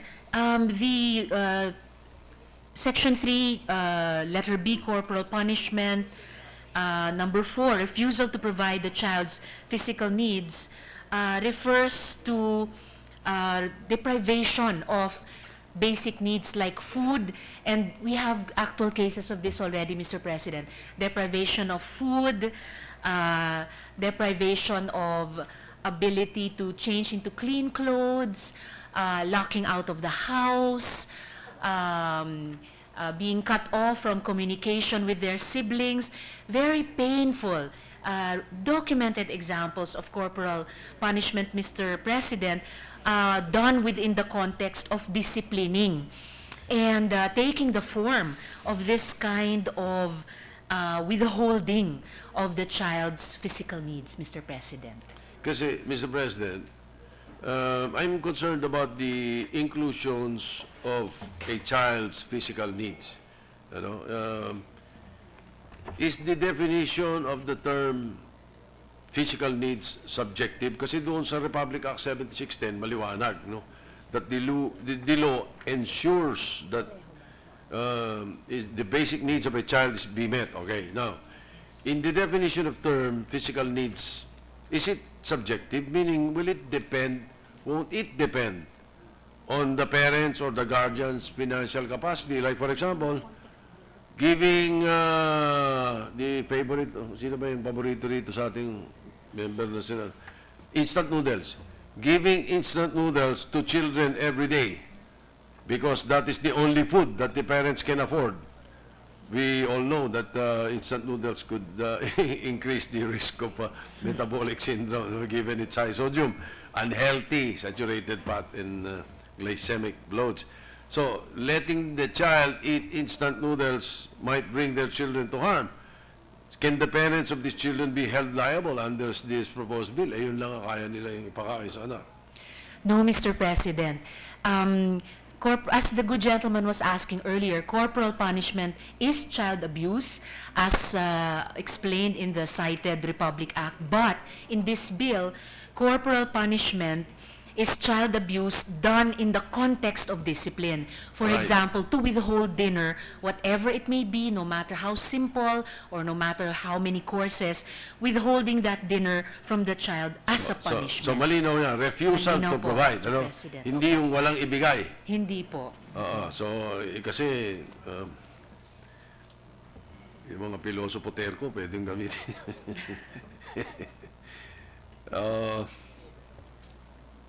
Okay, another hypothetical case. Let's say a grade 11 student, unacceptable behavior or performance in school. His parents transferred him from a private school to a public school as a means of disciplining him. Because of that, the child feels degraded or humiliated because his former classmates and friends will look down on him for enrolling in a public school, and considering that his parents are very much capable of sending him to a private institution, but they opted not to, in order to teach the child a lesson. Does this fall under the definition of corporal punishment, considering that the term includes humiliating or degrading form of punishment? Mr. President, if that action is done as a punishment, Yes. then that is considered corporal punishment under Okay. this bill, Mr. President. So the answer is yes. Now, Yes, Mr. President. isn't it an example of a kind of disciplining known as withholding of privileges? Hindi ba? Parang kung ano yun eh. It's the same banana. Which, you know, when you do that, you teach the children to that privileges come with responsibility, and they need to be earned. It is not a corporal punishment. Like, for example, if you say to discipline a child, you say, you cannot watch TV tonight. Ayan. Mr. President, Grounded, you're grounded. I always hear this for my grandchildren, from my children. You're grounded. Is that a form of corporal punishment? Because your answer is yes, if it's humiliating or degrading form of punishment. Mr. President, just on the matter of grounding, that is actually one of the forms of discipline that I personally support and practice, because there may be permission sought by my children to do or go to certain things, and they're in the form, in a way of a privilege, but if there is bad behavior, I may and have on occasion withheld that through grounding. So I just want to share that with the good gentleman. But back to his original example, I could not consider that an example of withholding of a privilege, because education, as all of us parents strive so hard to provide for our children, we consider as a basic need of theirs and not a mere privilege, like asking permission to go out to a gimmick or whatever it is the young people call it these days. But if the particular example, the transfer of the child From as a a private punishment school to a public school. As a, to another to school, discipline him, which to happens discipline him. to Oh. discipline him, if it is in the context of punishment, that is the important or the Yes. operative word, Mr. President, then it would be considered corporal punishment, because it is applied as a punishment, as a discipline against the child, Mr. President. I think you should be very cautious about our definitions and the examples that we're using to say yes or no, Mr. President, because I just remembered now. I remember, was it Rufa Gutierrez or Richard Gutierrez, one of the son or the daughter of Annabel Rama, and Miss Annabel Rama was telling us the story. They lived in the States for a time. She was trying to discipline her, and because of the strict laws in the United States, the child called 911 and was reporting her mother. Baka ganito kasi, pagka hindi tayo, medyo masyado nating hinikpitan ito na ganito, pati ang definition natin hindi masyadong maliwanag, mai-interpret yan na ganun eh. Actually, Mr. President, in the United States, they don't have a law prohibiting corporal punishment.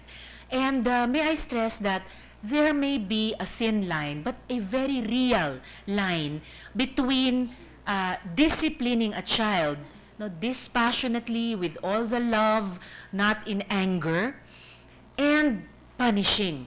I know it is a thin line, but I am sure all of us here who are parents, all parents love our children. I'm sure that we have seen and sometimes decided not to cross that line. Tingin ko po may mga sitwasyon na gusto nating disiplinahin ang ating anak and ginagawa natin kahit yung mga bagay na maaring ayaw nila, pero tingin natin ay mabuti para sa kanila. Pero iba sa mga sitwasyon na may ginagawa tayo para parusahan sila at para masaktan sila. So maybe this situation could fall into one or the other category, or this example falls into one situation, Mr. President, and not the other, Mr. President. I would like to find in the bill, and I hope you can point it out, or we can include it, a really very clear definition between punishment and disciplining a child. Form of disciplining. I think we should be very clear about this because it might cross over, maabuso ito in the future. In fact, Mr. President, I believe our bill and even the name of the alternative it promotes already embraces the question of the good gentleman, because it is not punishment-based vis-a-vis the child. It is not even punishment-based towards the parents who may commit some infractions, as the bill terms it, and it is called positive discipline. So it is still after disciplining the child properly in the context of rearing them. So yes, Mr. President, I am open to the principle of what the good gentleman is proposing. Okay. Hopefully we'll get to that in the period of individual amendments. Now, Yes, Mr. President. going to one specific area, spanking, which is the number one example you gave as a corporal punishment based on your survey or statistics. Spanking, to some, and that includes this representation, is a common mode of disciplining children, especially if it's, you know, spanking na ano lang, talagang hindi naman masakit. No? So, is that considered a corporal punishment? Like, for example, pinalo nung nanay ng palad niya yung anak dahil may kinuhang hindi kanya. Mild lang, ika nga, will you still consider that as corporal punishment? Mr. President, speaking as someone who probably like most, if not all of us, ay napalo din nung bata ako. Napalo po ng tsinelas, napalo po ng kamay. Still, I would say, Mr. President, kahit pa po yung mga palong ginagawa natin sa mga anak natin na yung parang sasabihin natin tapik lang o hindi masakit, the bill would still consider that corporal punishment dahil minsan yung emotional at psychological na dating sa bata ay higit pa sa physical na nararamdaman niya. Whether in the context of previous spanking na naranasan niya or just the implied and the felt threat of the physical act. At higit pa po doon, higit pa nga po sa physical, yung sakit na nararamdaman ng bata emotionally. And besides, additionally, Mr. President, aside from that spanking hurts children emotionally, at mga bata din po sa iba't ibang studies dito, dito sa Pilipinas at sa ibang mga bansa rin, spanking hurts children emotionally. Bukod po doon, Mr. President, spanking, according to these studies, in any case, does not teach appropriate behavior. Hindi po yung pagpapalo yung nagturo kahit sa atin. Kaya lumaki tayong mas hindi naughty kaysa naughty. Kaya lumaki po tayong matinong adults. Hindi po dahil sa pagpapalo sa atin, kundi sa iba pang, kahit wala pang salitang positive discipline nun, yung iba pang mga positibong pamamaraan na nagamit ng mga magulang at guro natin noon para turuan tayo paano maging matinong tao at disiplinahin tayo. And further, Mr. President, corporal punishment erodes parent-child relationships. Ito po sa mga pag-aaral ni De la Cruz, Protasio, Balanon et al., na they may learn to view their parents as givers of pain, leading them to lose their trust and eventually avoid their parents. Tayo po, our children may also interpret the punishment as a form of rejection from their parents. Sa atin. So, gaano man ka hindi malakas, gaano man kahina ang pisikal na dating ng isang palo, halimbawa, Mr. President, maaring higit pa emotionally at psychologically ang dating and therefore ang damage po sa bata. At yung hindi naman nakatutulong na hubungin ng maayos ang bata kung paano maging matinong tao, Mr. President.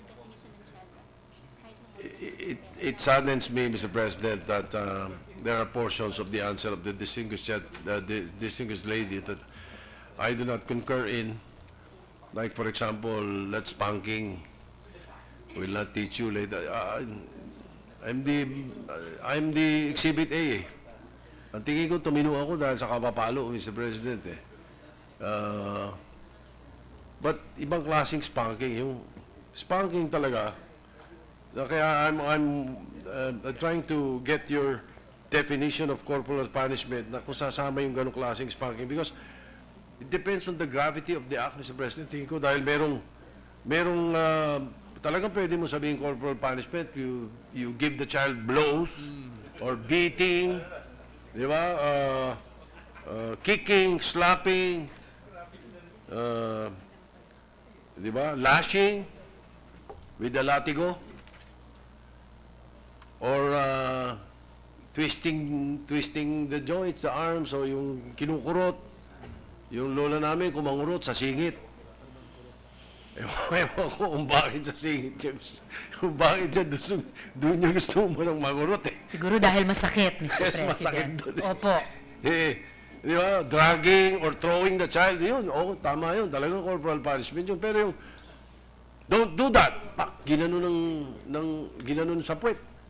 I don't think we can consider that as corporal punishment, Mr. President. So, Mr. President, if I may comment further.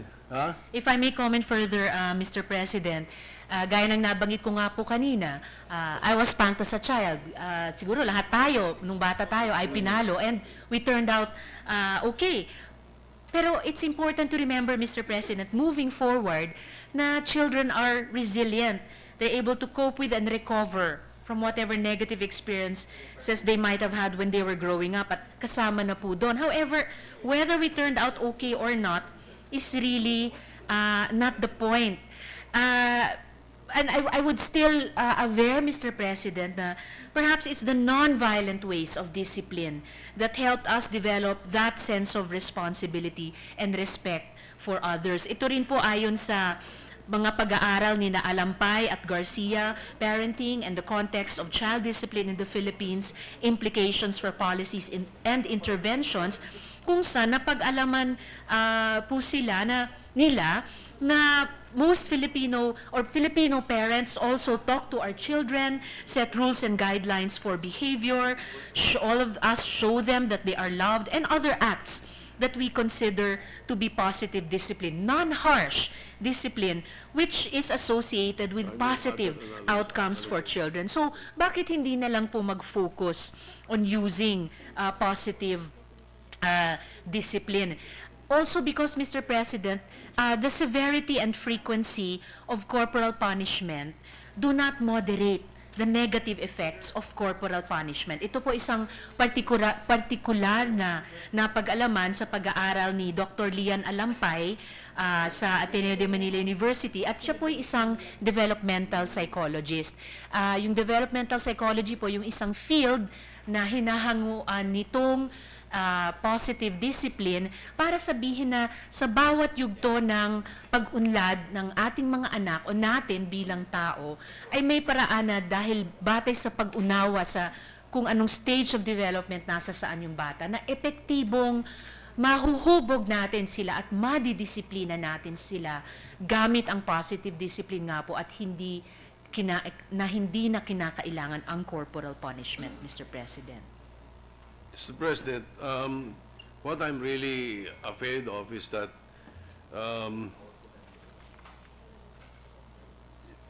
the corporal punishment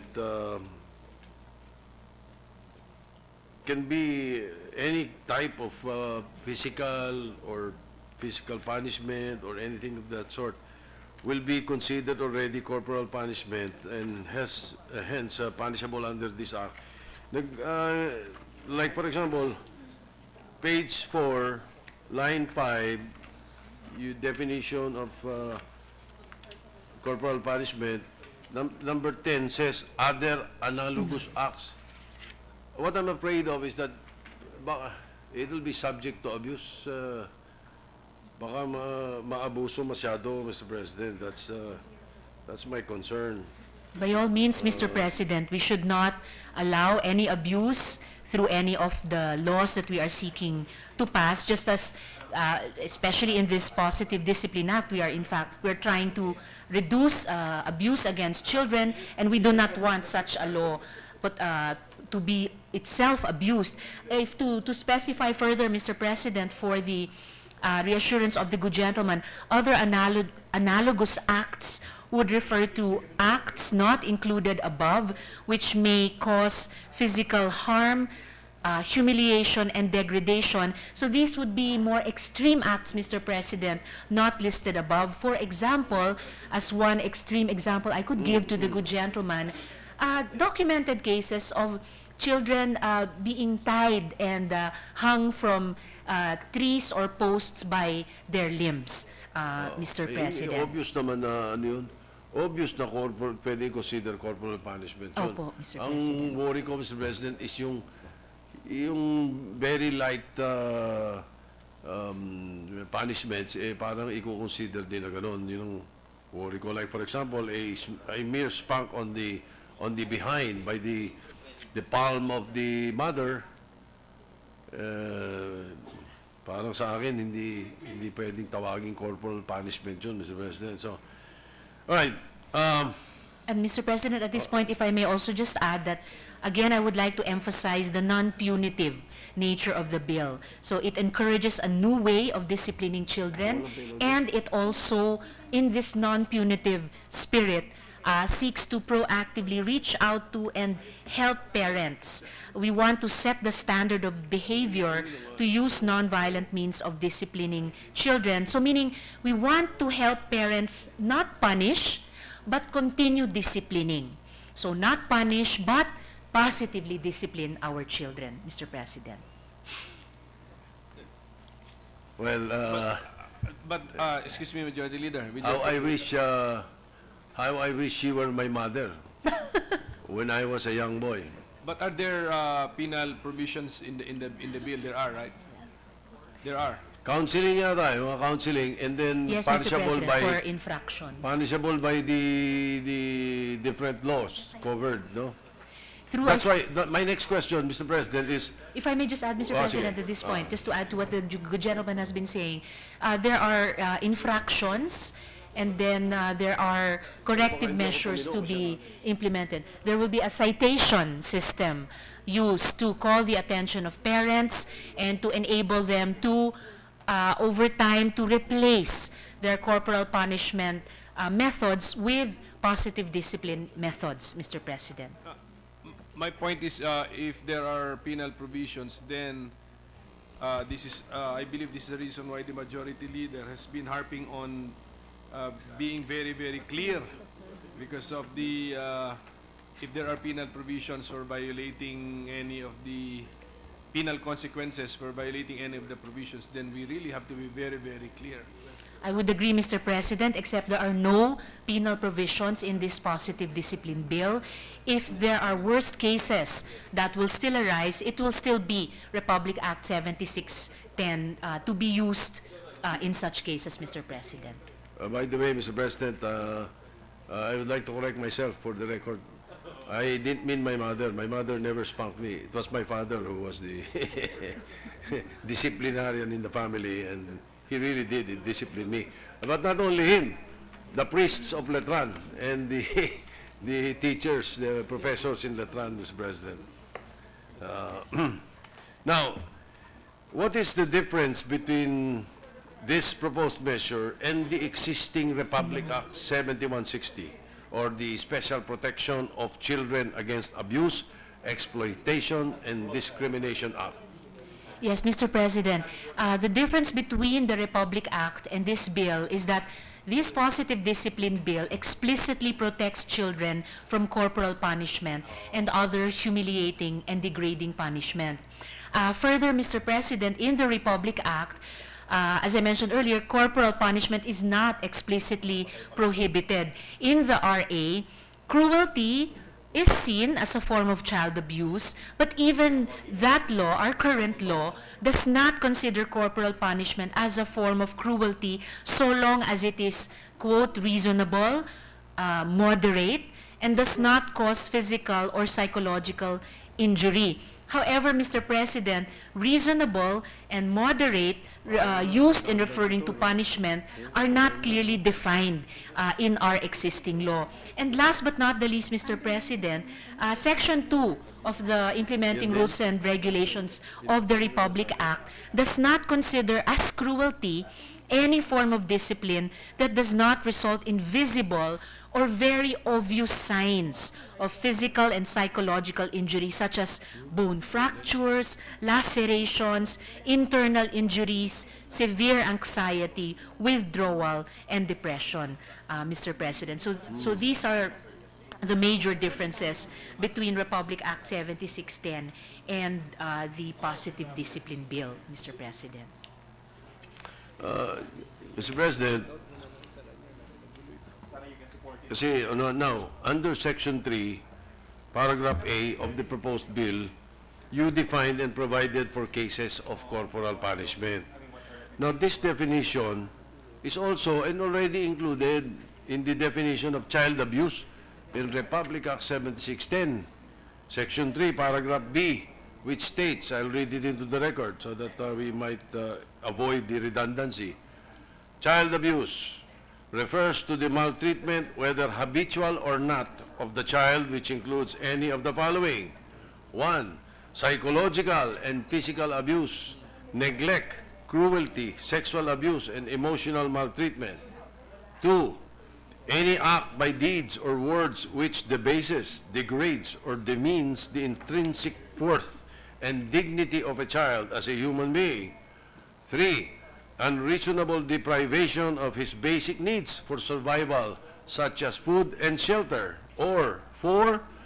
Failure to immediately give medical treatment to an injured child, resulting in serious impairment of his growth and development, or in his permanent incapacity or death.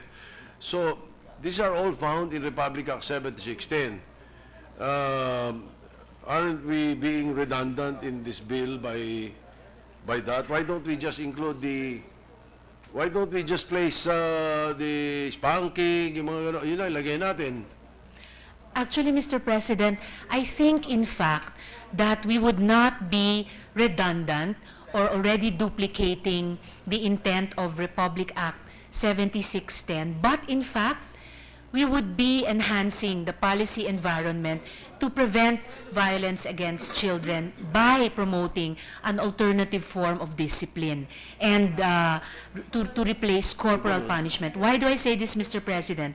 to reiterate, the enumeration of the definition of child abuse, very obviously to our eyes, Mr. President, does not include corporal punishment, which is sought to be enshrined into law by the Positive Discipline Act. And if we recall, Mr. President, that national baseline study of government just in the previous year, 2016, pointed out that it is corporal punishment that is one of the drivers of violence against children. So, in a way, we could look at the eventual hoped-for passage of the Positive Discipline Bill into law as a way of nipping in the bud the more dire situations addressed by Republic Act 7610. Meaning, Mr. President, if we could reduce the use of corporal punishment, replacing it with positive discipline, we would be weakening one of the identified drivers of violence against children, which one form of that is child abuse, addressed by Republic Act 7610. So we would be adding to and strengthening the policy environment, protecting the rights of children, but also through the Positive Discipline Bill, further empowering parents, not only by telling us don't use corporal punishment, but sharing with us techniques of child rearing and disciplining our children, not relying on punishment, but relying on what is called positive discipline, Mr. President. Mr. President, but, in response, but corporal punishment is child abuse. Hindi po ba? Wow, Mr. President, if the good gentleman is saying that, then I think we have reached a wonderful moment in this interpellation. Because at the heart and soul of the Positive Discipline Bill is for us to progressively relinquish our use of corporal punishment as one of our parenting tools, and more completely to take up positive discipline in the home and the schools, Mr. President. Well, it's obvious, Mr. President. Child abuse, that will include, that will include corporal punishment. Hindi po ba? So, have we not considered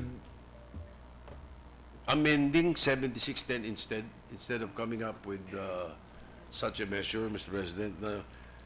Or like, for example, ito, para ma-straighten out natin to, if you really would like this bill to become a law, under the provision on declaration of policy, the aim is to promote the principle of restorative justice in cases involving parents.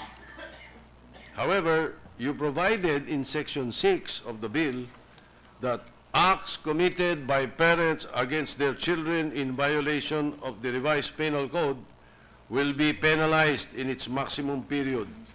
Hindi ba conflicting ito, Mr. President? Section 6, no, sir? Oo. Section 6. Is it that's not conflicting sa declaration of policy of the bill? Yes, line 3, okay. Mr. President,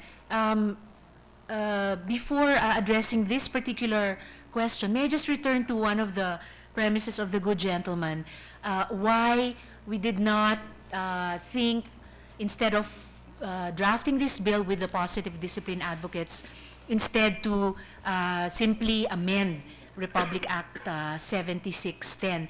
Because we are talking about, although potentially some overlapping areas, but large parts of what are addressed by the Republic Act and what are sought to be contemplated by this bill are different. Even if we just look at the Declaration of State Policy and Principles, for 7610, to provide special protection to children from all forms of abuse, neglect, cruelty, exploitation, and discrimination, and other conditions. So 7610 is firmly in negative settings, harmful to the child. The Positive Discipline Bill, even looking at our current parenting practices, which include corporal punishment, the premise is the child is precisely in a positive environment, in our homes, under the care of us parents, who all of us parents love our children, and in the care of teachers in the schools. And the declaration of policy of the Positive Discipline Bill is also phrased very positively, recognizing the vital role of children and youth in nation building, promoting and protecting their physical, moral, spiritual, intellectual, and social well-being. There may be, and there are, cases of child abuse, Mr. President, addressed by Republic Act 7610, which are not in the context of disciplining, not in the context of child rearing, but outright abuse against the child, whether unfortunately at the hands of parents or other adults. While here, the Positive Discipline Bill is looking at continuing to work with us parents in rearing and disciplining our children, but progressively letting go of corporal punishment and using positive discipline. If we only amend RA 7610, Mr. President, we will not be able to expound on the comprehensive program. And after all, we are not after punitive provisions, and RA 7610 is a punitive measure. And now I go to the immediate question of the good gentleman right now on Section 6 on penalties, line 3. Since this positive discipline is predominantly not a punitive bill, even with regards to parents who may commit infractions, again, at the proper time, I am open to propose amendments to Section 6, line 3 on penalties, because Mr. there is, President. there is, Mr. President. Now, if the real intention, and the way I hear the distinguished lady, the real intention is to promote positive discipline. Then let's confine it to promoting positive discipline. Di ba? Yun lang ang point namin. So perhaps we can be given a chance to study the measure. We will propose amendments to that effect, Mr. President. Let us not define things that are already obvious in the Republic Act 7610 para hindi na rin tayo, let's concentrate on, yung gusto natin, the programs. The programs, di ba? Yung mga ganon, Mr. President. But anyway, I hope we can continue with the interpellation, Mr. President. I see signs from the Senate President because we have a 7 o'clock appointment. I know that for a fact. So if the distinguished lady will favor us with another set of perhaps continuing interpellation, let me just work on some of my proposals at some other time, Mr. President. Of course, Mr. President, gladly. Thank you. Thank you, Mr. President. We thank the lady for the distinguished senator for answering our questions. We will continue with the interpellation at a later time. I move to suspend consideration of Senate Bill 1477 in the meantime, Mr. President. Any objection? Hearing none, motion is approved. Thank you, Mr. President, and thank you very much, Majority Leader.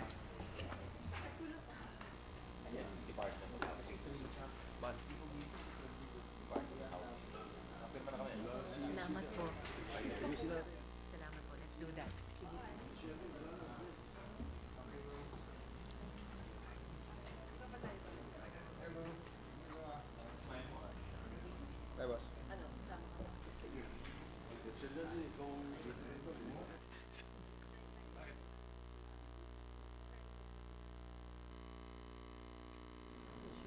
Mr. President, we were ready for the other matters, but it's already 6:30. The minority leader was awaiting some measures for interpellation, but we can move it on Monday, Mr. President. So I move to adjourn the session until 3 o'clock in the afternoon of Monday, September 4, 2017. Any objection? There being none, session is hereby adjourned until 3 o'clock in the afternoon of Monday, September 4, 2017. September na pala.